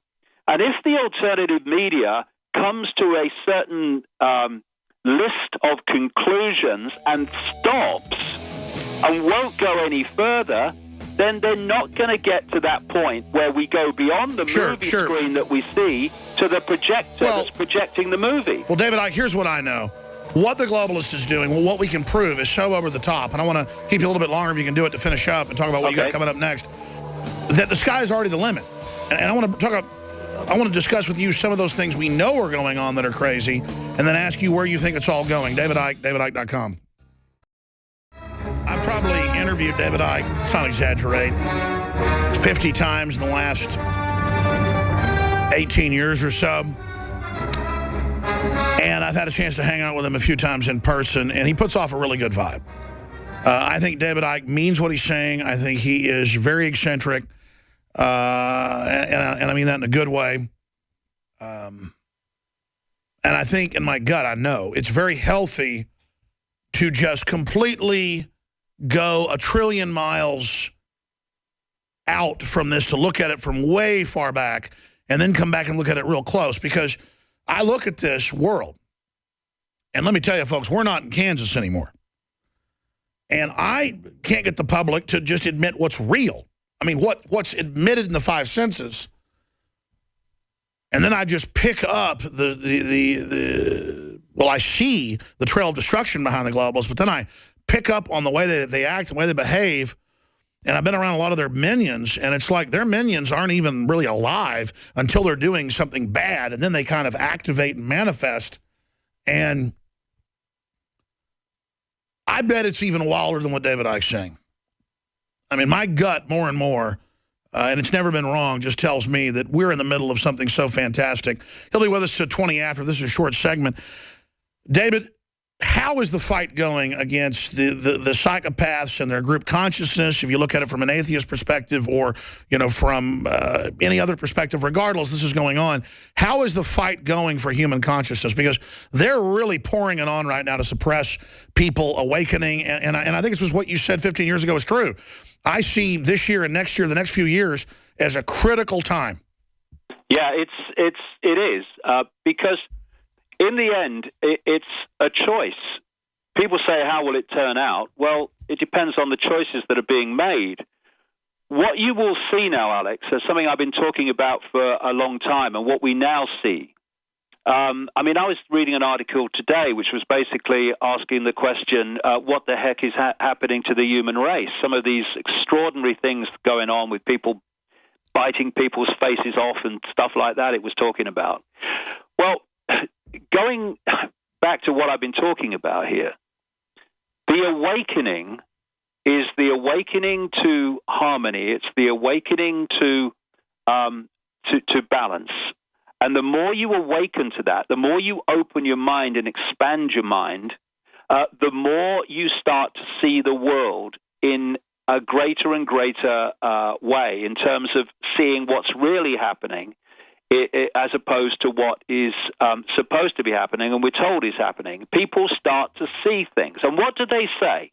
They say, why didn't I see it before? It's so obvious. Because your mind was closed before, and thus when it was closed, it was picking up a certain band of perception. And now you are expanding your mind and literally opening your mind to a greater possibility. Now you're picking up a much wider frequency of insight, of possibility. Thus, you're seeing things differently. But on the other side, what we're seeing is people that are getting pulled more and more into this inversion, becoming more and more an expression of that inversion. So we're seeing, I would, if you people read my books from 10, 15 years ago, or 15 years ago, they'll say I was talking about the fork in the road, the parting of the ways. And we're seeing it. Those that are awakening to a greater understanding of the world, and those who are getting more and more pulled into it. And maybe next time I come on, Alex, we can relate what I've said here to the transhumanist agenda. Let's do that when we come back. We've got 12 minutes when we come back. Let's just do a preview. If you want to come back soon, we'd love to have you. DavidIcke.com. Tell us about some of your new speaking engagements coming up. People can find all that at DavidIcke.com. I'm Alex Jones of Infowars.com. We're looking at the big picture here today, pulling back, getting David Icke's perspective on the world. And I'll tell you this, it's a lot more accurate than what we're getting from people like, Piers Morgan. Well, we're going deep down the rabbit hole today with David Icke. I'm your host, Alex Jones. DavidIcke.com is his website. Our sites are prisonplanet.com and Infowars.com. I've got a few geopolitical questions for David here in a moment. We'll get him back soon if he'll come on and do a whole breakdown. I know he does like 12-hour, 10-hour seminars to thousands, tens of thousands, in some cases around the world. And I think it's healthy because people need to break with the system. I mean, everything they do is about lying and hoaxing and deceiving. And, David, you were talking about the fork in the road. People are either really waking up or they're going deep into the mind control. Diabetes is up several %,000% in the U.S., spreading into Europe. I know it's not supposedly transmittable, but the point is the things we're having put in our food and water are that help trigger it. We've got so much happening. We've got cancer exploding. We've got just all forms of evil intensifying. We've got in the media and the culture just selling the most horrible things, and where torturers of children are actually the good guys. You can see the inverse taking action. And you can't just chalk it up to deviance or to decadent societies going into decline. This is a manifestation of evil. And the churches won't fight it. They're busy glitter bugging and, teaching magical thinking to people that, they'll tell God what to do and all this bizarreness. What is it all headed towards, David? And are we winning as free humanity? I mean, if this was a soccer game, a football game, where are we? Well, having just passed the point of 25 years on this journey, and looking what it was like then to what it is now in terms of people being aware that the world's not like they thought it was. Well, I mean, we have made the most fantastic strides, the most fantastic achievement in what we've managed to do so far. But where's it leading? I mean, because everything connects to everything else, everything you say comes in and connects somewhere. So, I've been having a chat today to a friend of mine who has studied DNA and seen DNA in various studies it's been involved in. And what he was saying is DNA is definitely getting weaker and it's definitely mutating. Something's going on at that level big time. I was reading a story, was on my website, and probably others too, I think it was yesterday, where a scientific study, mainstream, has looked at the DNA of the poor, the urban poor as they call them, in Detroit, and found that DNA is being fundamentally affected to the point where it is reducing more and more significantly the length of life of those people. This all fits. Why? Because DNA and RNA, which is fundamentally connected, are receiver transmitters of information. That's what they are. They receive and transmit. And they're being told to die. They're being told to turn off. Yeah. Well, I'll give you an example of what I mean.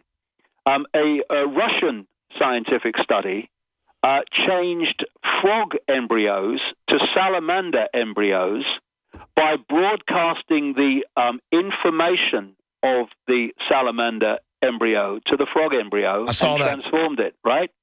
Now, why can they do that? Because DNA is a receiver transmitter of information. And I said before, everything is a frequency. So, healthy food, healthy organic food, clean water is a frequency. Polluted water, genetically modified food is another frequency. And so when we are eating food or drinking whatever, or when we sit in school all day in Wi-Fi fields of radiation, when we are increasingly having our atmosphere transformed in terms of its radiation content on a fantastic scale, we are seeing that. We're seeing food as in the holographic level as something on the plate, but in its base form, it is an information field, and that distorted information field we call the rubbish food that we get and the polluted water, etc., and the Wi-Fi fields is interacting with the DNA, and it is changing it. What is a distorted information field going to do to another information field that's receiving it? It's going to distort it, and that's what's happening. Let me stop you, because while you're speaking, they're Googling and putting up mainline prestigious universities admitting that our DNA is unraveling, degenerating, our sperm count's down almost 90%.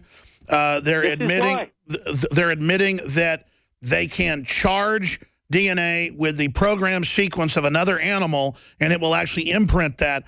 So it's documented, and they know they're doing it. And you wrote about this 20 years ago, and now they're just now admitting it. They are purposefully reprogramming us to turn us into abominations. I mean, this is sick. I mean, if I was a foreign alien force, this is how I'd take over. Here's Alex, that these ancient, endless stories all over the ancient world of the gods interbreeding with humans and transforming the human form.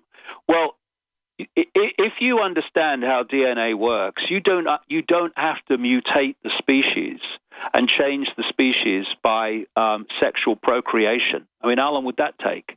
You can do it by transmitting the information of the form you want to turn us into to the DNA on its frequency, and as it receives it, it will mutate in accordance with that information. Sure, your DNA is a wireless receiver, and there's real Wi-Fi. That's why they can plug wires into people's brains now and make them stop having epilepsy. We are literally being programmed.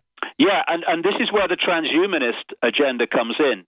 I mean, engineered wars, engineered financial crashes, all these things are absolutely vital to know about. They're absolutely vital to circulate and explain.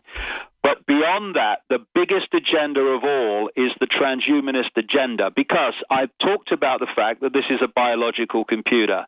They want to put technological computer software into the biological computer so that they can control it and control its perceptions and feed its perceptions on a level that we've not even seen so far. We talk about smart meters, smart TVs, smart phones, smart in front of all these new technologies. Everything with smart in front of it is designed to speak and communicate with everything else with smart in front of it. And thus, what they're creating is a sub-reality, an energetic sub-reality within a certain frequency band, the frequency band of human brainwave activity. And the idea is that they connect. If they can get technology inside of humans, the connection will be obviously technology to technology. They will connect the human mind, the human perception processes to this smart grid. Sure, reality. It's artificial telepathy, and it's funny you say that. We were Google last year declassified from their own corporate records their own founding meeting 16 years ago, where they had the billionaire investors. They go, why do we need other searches? And they said, it's not that. Everyone's going to feed the reality into us. We're going to have an AI that's a mass hive consciousness tied into all these devices that are integrated, and it will now be a new reality. So that's exactly what's happening, Alex, and that's why Google is absolutely at the center of this. It's no accident whatsoever that not only does Google dominate the internet, and the internet is fundamental to this technologically generated fake reality they're building and want to attach us to, but they've also got this Google X laboratory. They're also buying up robotic companies to create artificial It's an AI takeover. The word is it's already artificially intelligent. We're in a science fiction movie. It's taking over. It's already making the decisions. This is the point, but if you See, what's happened up to this point is people have been pulled out of their expanded level of awareness, their true self, into the five senses by society being totally driven and focused upon the five senses. Everything's about look at this, smell this, taste this, all of it. And the education system is about locking people into the five senses and the left side of the brain, which connects more than any other part of the brain into the five senses. And people then get locked in a tiny, tiny band of five-sense reality. But what they want to do with the transhumanist agenda is take that another massive step forward. So instead of just locking people in the five senses, so that's the only reality they perceive, so they think people like me are crazy because I'm saying it's not the only reality, they want to create a situation where they have a technologically generated collective sub-reality, like a massive global cloud, as they call it, which is connected to the human thought and perception processes and is feeding this fake reality that we think is real. I was about to say, they're not wanting to just gauge reality. They're wanting to control reality. To completely dictate it, yes, so that we become no more than robots. Literally, we become biological, indeed, with the transhumanist agenda, biological, technological robots. That's what they say. So they have no ability to think outside of what we're being fed. That's where it's leading, and that's what we must address.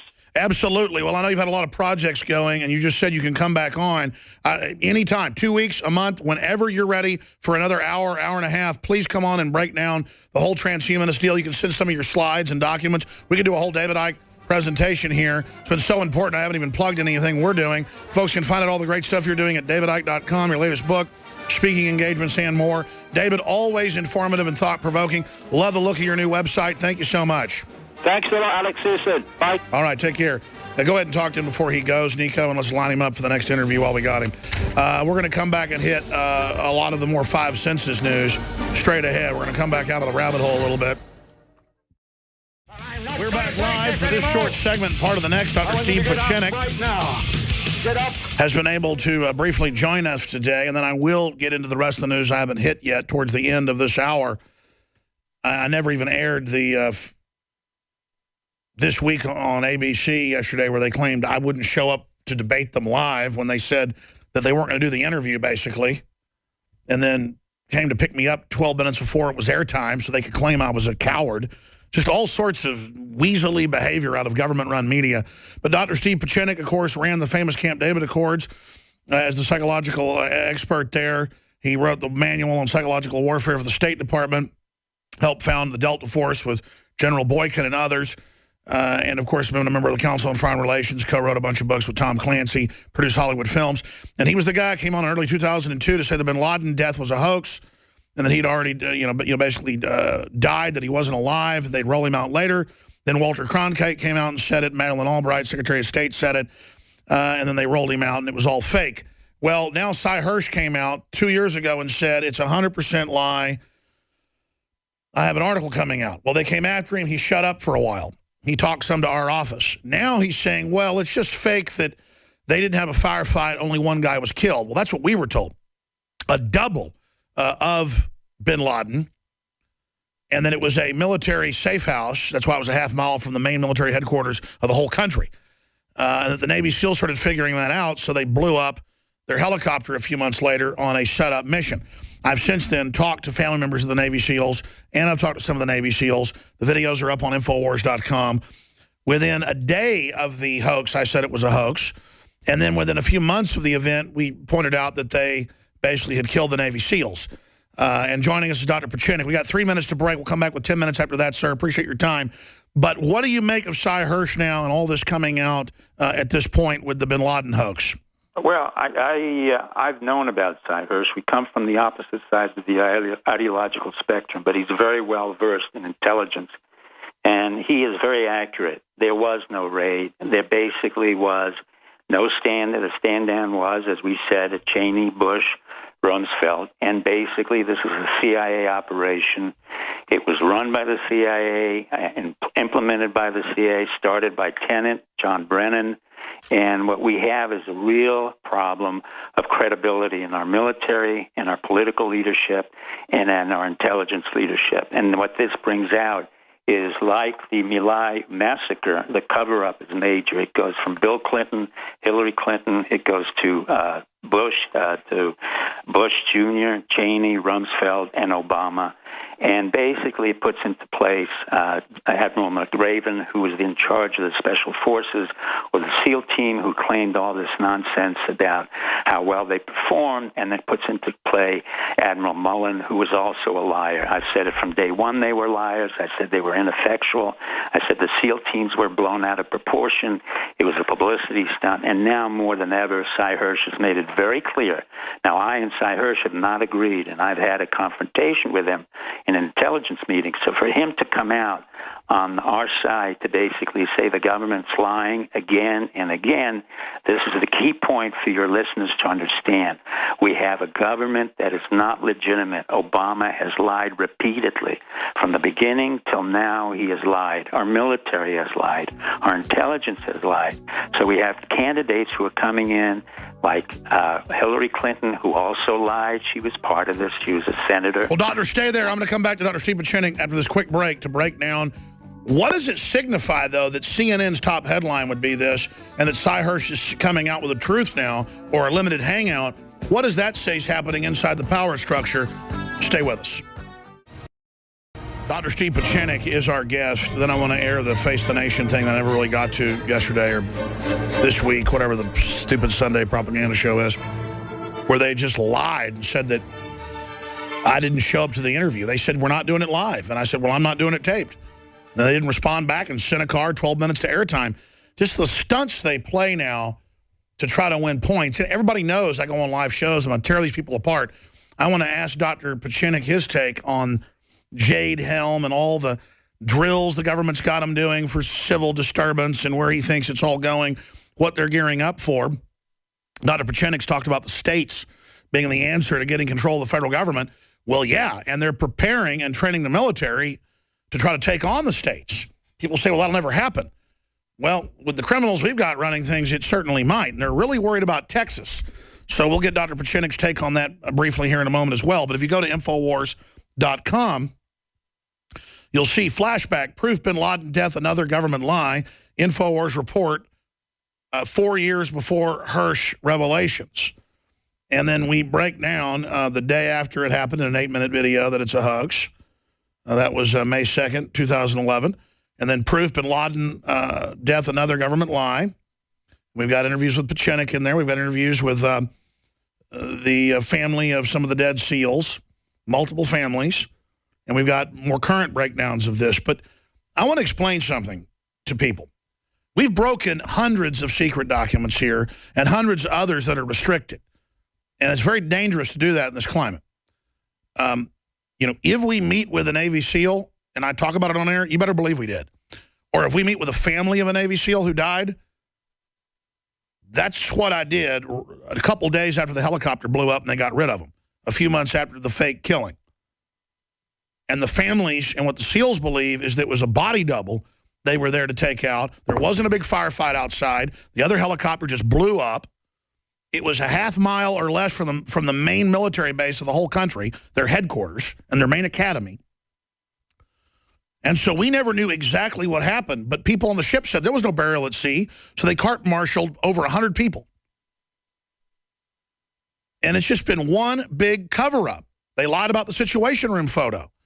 Dr. Pieczenik, you've got a lot of amazing sources. I know you've been visited by the CIA and MI6 and threatened. I've been threatened. And then they had the Stratford leak that they were tasked with trying to, you know, make us look bad. I mean, I didn't ask to be at the level of this whole game. All I want's my country back. But now I'm being attacked by up to 300 to 500 newspapers a day saying lies. I mean, on a Richter scale, previous attacks were a 2 or 3. This is a 10. What is going on? Why do you think they're targeting us? Is it getting ready to destroy me or building me up to be politically discredited with straw men? And then I want to go back into Bin Laden. But I want to be a little selfish today and ask you from your perspective and your sources what is going on. Because They're running around like chickens with their heads cut off about this show. And quite frankly, I don't like being that prominent. I mean, this is a multi-magnitudes more effect. But I think I know my own answer, and I want your take on this. Congress is listening. The military's listening. Not that I'm special, but I have all these amazing guests on, people like you, and this show is a lot closer to reality than almost anything else out there. So this has become like the forbidden fruit channel or something, where it's just gotten really hot, and it shows the insanity of the official narrative. And so they're trying to discredit me right now with Pentagon-directed bull and CIA-directed bull. Where is this going? Well, Alex, number one, let me assure you that nobody wants to take you out. The reason for that is very simple. They do not want to make you a martyr. That does not serve anybody's purpose. Number two, the reason you're exceedingly important, even to the intelligence community, to me, is remember, you were the only man who stood up 13 years ago when we had the 9/11 and said, and allowed me to say, this was a false flag and a stand down. It was 14, Steve, 14. 14 years ago. So you have to remember, a prophet in his own country is never appreciated. You will never be appreciated in this country because you tell the truth. And no one in the republic who runs the republic can tolerate it. However, you have amassed a huge audience in the millions, which to many in the senior leadership is very threatening. And the reason is very simple. In the beginning, they could co-opt you as crazy or me as crazy and call us a very simple term, conspiracy.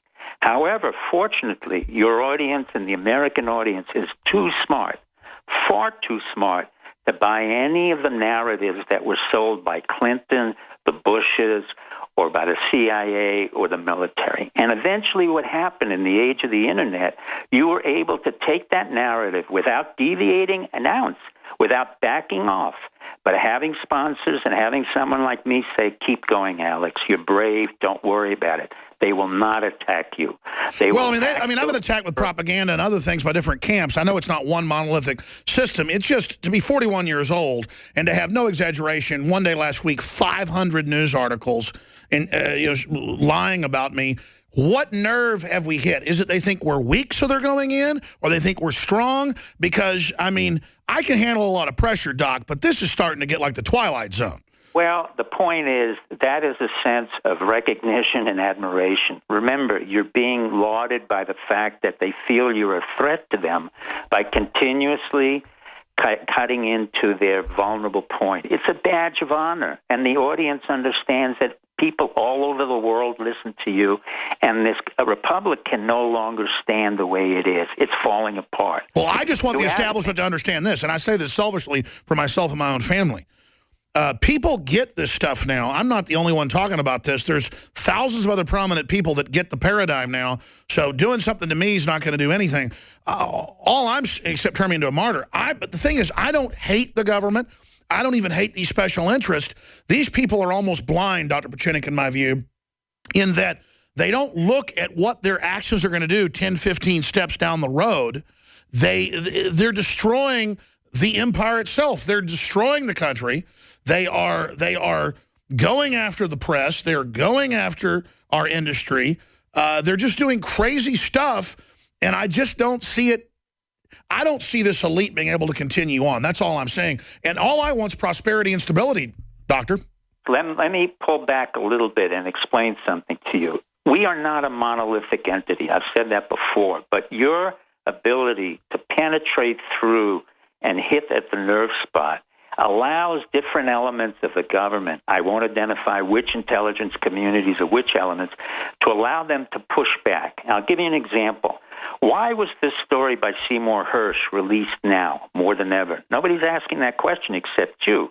And the answer is, my suspicion is, it's only my suspicion, I'm not going to conspiracy, is that it's elements within our own government who have very close relationships with Seymour Hersh and know him exceedingly well because Seymour has been in meetings with me with the intelligence community, and he knows he gets information from it. And I won't identify which units. It's a way of paying back Obama, Jeb Bush, and Hillary Clinton to get them out of the race. It's the way the industry, the intelligence system, and the military system works indirectly in order to punish those political leaders and dynasties which think that they can run the republic, namely the Clintons, who were involved in 9/11, let me finish, and the Bushes, Neil, Marvin, Jeb, and the old man, including Bush Jr., because they have destroyed the republic. Now it's time for the military and intelligence units that are loyal to the republic to punish this administration for what they did in Benghazi, for having demoted Petraeus, for having demoted 12 of our Navy commission Navy men, for having demoted AFRICOM generals, and this is their way to tell Obama you're no longer in charge. And by the way, Hillary, you will not get elected, nor will you, Jeb Bush. And that's my point of view, which I think is well grounded in terms of knowing Seymour Hersh, knowing when he covers up, and knowing where he gets the intelligence. So what I'm saying to you and the public is we have our own ways in the republic to punish those who've punished the people. And you have to have faith that you, Alex, and the audience have had an impact on many elements of our society which you don't know about.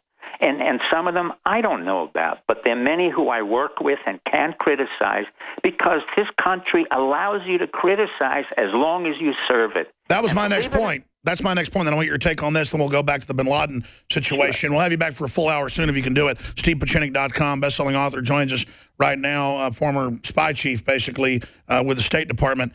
If you pull back from all this, I totally agree with you. I know there's really good camps of people in the Army, in the Navy, in the Marines, across the board. They hate what's happening. I know 2 years ago, General Dempsey, on that Saturday night, went to the White House and said the military's not going to back an attack to topple Assad, to put al-Qaeda in charge.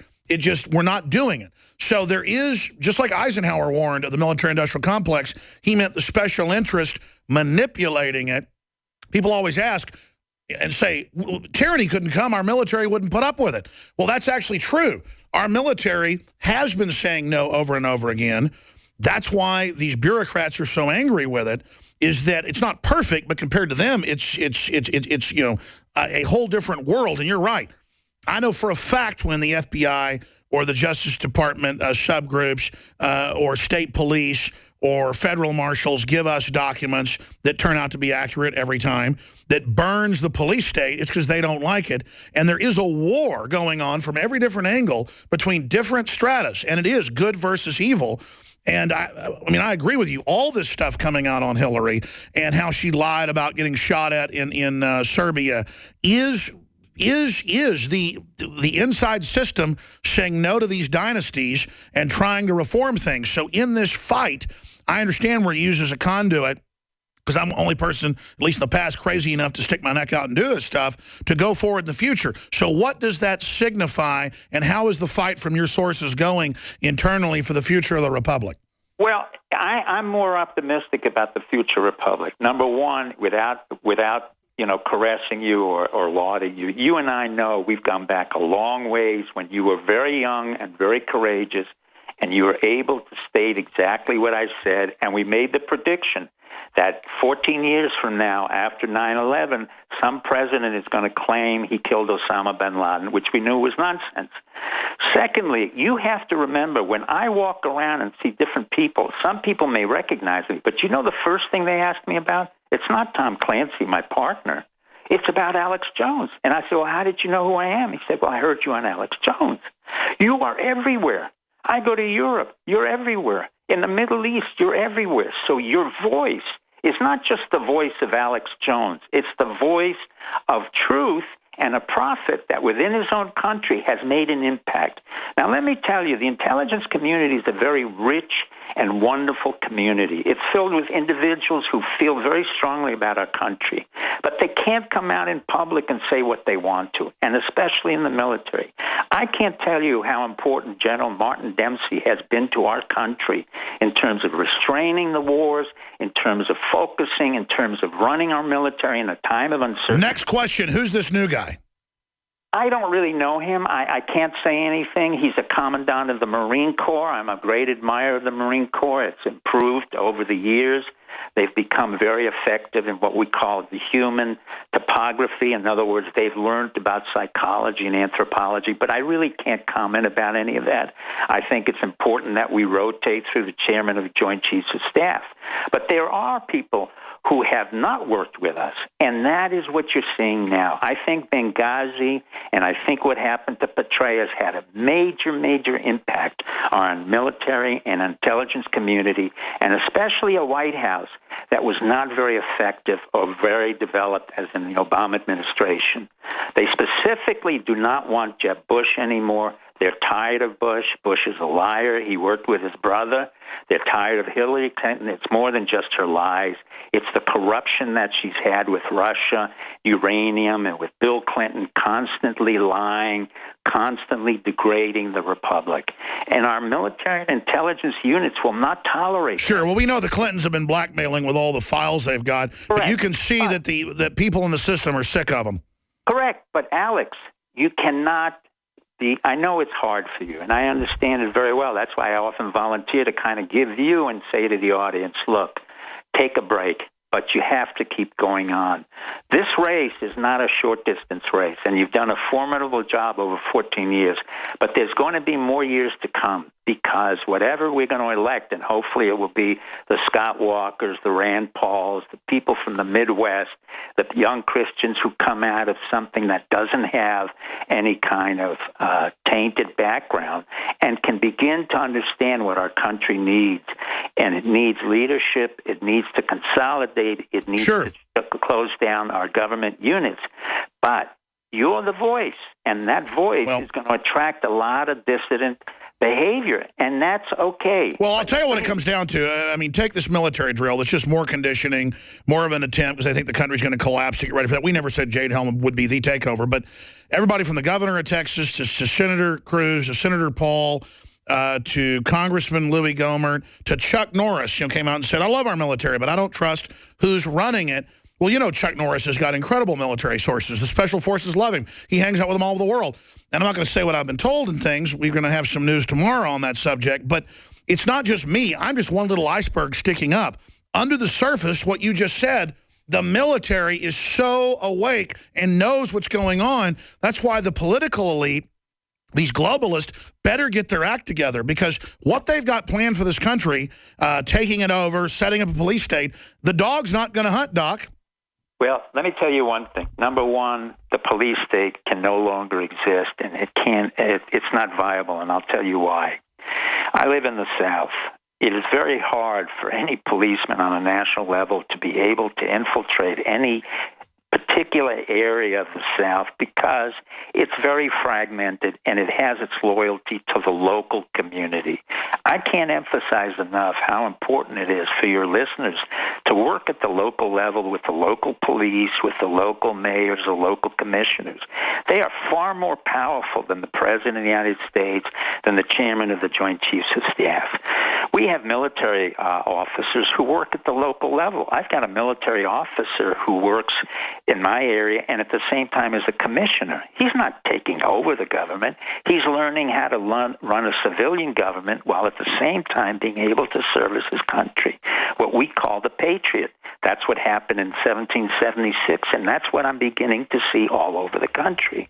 What we need are leaders who have served in our country, who understand where we have to go. You just said it. Stay there. Do the final segment with us, because that's it. I should just leave Jade Helm alone and let them practice taking over local government, because most of the military is already on our side. Correct. And so as they put them in local government, it just means our people are already everywhere. That's what the Barack Obamas don't get, is they're literally setting up their own downfall. We'll be back. Stay with us. When I talk about the prominence of this broadcast, I'm not here bragging. The reason I spend a little bit of time on that is that it gets creepy to have the media misrepresenting what you say, what you stand for, what you do, trying to discredit you because they're so scared of what you're talking about. And, I mean, they should be scared. We were the first to have Navy SEAL families on who lost their sons saying that bin Laden raid was fake, because it was. And I got death threats over that, very specific ones. And I'm not really scared. It's just at the same time, I'm not going to stop doing what I'm doing. But at the same time, I'm trying to help everybody. I mean, this country's going over the edge here. Somebody's got to restrain the out-of-control bureaucrats and corporate interests that sit overseas half the time and aren't really looking at what they're doing and don't understand how they're eroding America's real power. That's my view on it. And Dr. Pieczenik finishing up on the whole climate in this country. Jade Helm, 10-state operation. Clearly, it's mastering the human domain. It's practicing how to take over locally for civil unrest and this new enemy, the Tea Party or whatever. But the good news is that's only woken the military up. But I think the system should look at all these small towns, people coming out of the woodwork saying no in a traditionally pro-military state like Texas. It's not anti-military. We understand the mission is an overall corrupt mission. I'm not against people who are vets running for office. I think that's great. But I'm talking about the fact that not just the military rejecting where Obama wants them to go, but the people understand that the military is being used for unconstitutional duties and that the feds are very scared of the states' rights movement. Dr. Pieczenik, your take on that? Well, you're absolutely right. What I begin to see more and more is that more young people are joining the National Guard and are getting involved in the local communities at a very young age, at the 20s, 30s. I even met a young woman who is 23 years old in the state legislature here in Florida, and it's very impressive. So you have grassroots that are coming out from very different groups, whether it's the Christian Missionaries of America, a religious group or political group, or the Tea Party, and that is the essence of our democracy. So I'm not as worried about the police state coming down and our soldiers shooting at Americans. They're not going to do that. I don't think that's going to happen either. The point is the political class is trying to sell that mission. Well, the problem is, first of all, remember, you have aggrandized your audience into the millions. You look at Anderson Cooper, an ex-CIA operative who works, on the weekend. He has less than 1 million people. You look at MSNBC, they're dead. You look at Fox, it's basically nothing more than Roger Ailes allowing himself to make more money. And I know Roger. I like him. But nobody takes it seriously. So the reality is it's you and what the people find on the Internet and are able to cross hatch. Well, take Drudge. I mean, why does the Pentagon and Congress obsess over Drudge all day? I mean, it really shows that the system's a paper tiger.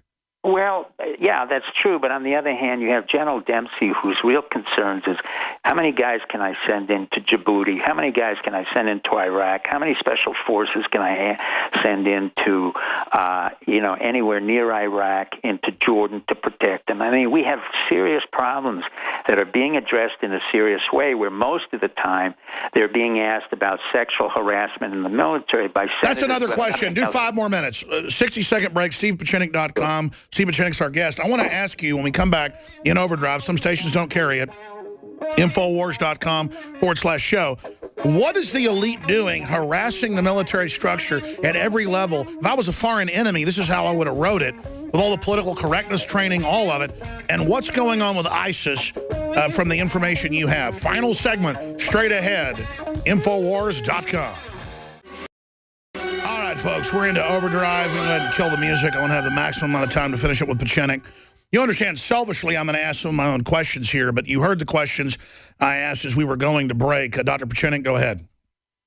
The basic bottom line is that the congressmen and senators, particularly the senator from New York, their intent, whether it's willingly or unwillingly, is to degrade our capability in the military. Civilians feel very threatened by the strength of our military. They always have, but our military is much stronger, a lot smarter than these congressmen and senators.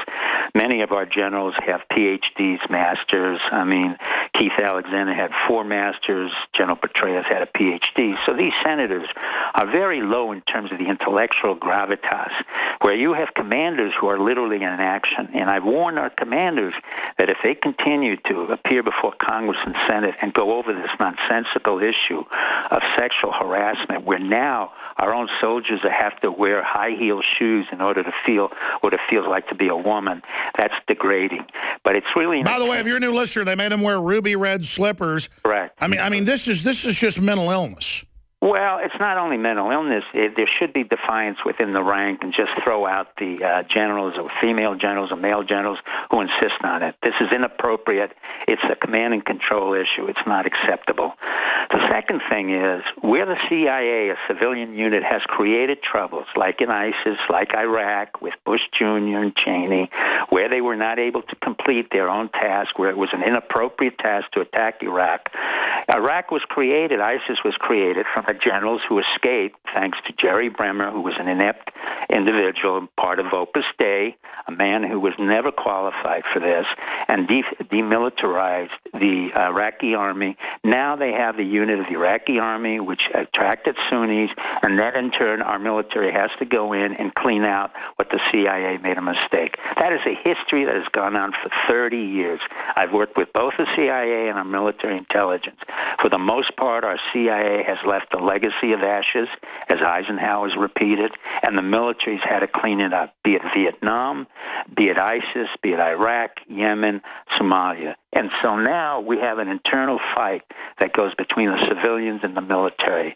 It will go on for quite a while, but we can no longer have... And the civilians are going to put the military in roles to make them the bad guys, just like they're going to put cops in the roles to make them the bad guys. We've got to be sophisticated enough to see that it's these different agencies that want to discredit what they see as the old, original American institutions, the military and local governments. Well, I'll give you an example. I mean, the prosecutor, the African-American woman, Prosecutor Mosby at Baltimore, who said that we're going to find justice, I mean, she was absurd, because I happen to know the difference between a switchblade and a regular knife, and I happen to have had properties in Baltimore 30 years ago, and I had to give them up, because Baltimore was the same problem 30 years ago that it has now. So it has not improved. It's not a matter of justice. It's a matter of competency. She also is going on stage with Prince, promising to persecute the police. And I'm not defending the police state, but I mean, you don't have prosecutors like a rock star because she's prosecuting someone. It's crazy. Correct. And Prince is totally inappropriate. It's the issue of African American versus white is not appropriate.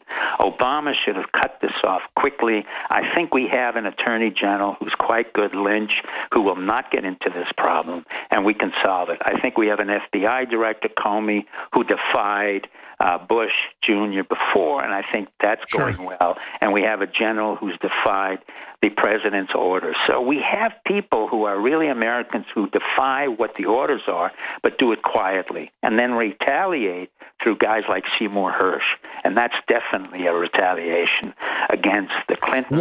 In closing, we only got 45 seconds. Why are they making such a big deal out of Jade Helm? I mean, we just mentioned it as an aside, and they're like chickens with their heads cut off. What's going on?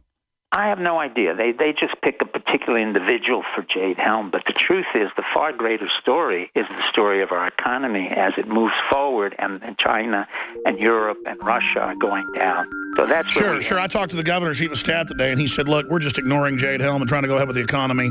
You just go ahead with the economy, and that's what your people have to understand, and keep on doing the great work. All right, well, thank you, Dr. Pieczenik, for your perspective. StevePieczenik.com, Alex Jones. Nightly news tonight, 7 o'clock Central. It's going to be big. 7 o'clock tonight. Tell your friends and family, tune in. Become PrisonPlanet.tv members. Thank you all for your support. All right, that's it for this live transmission.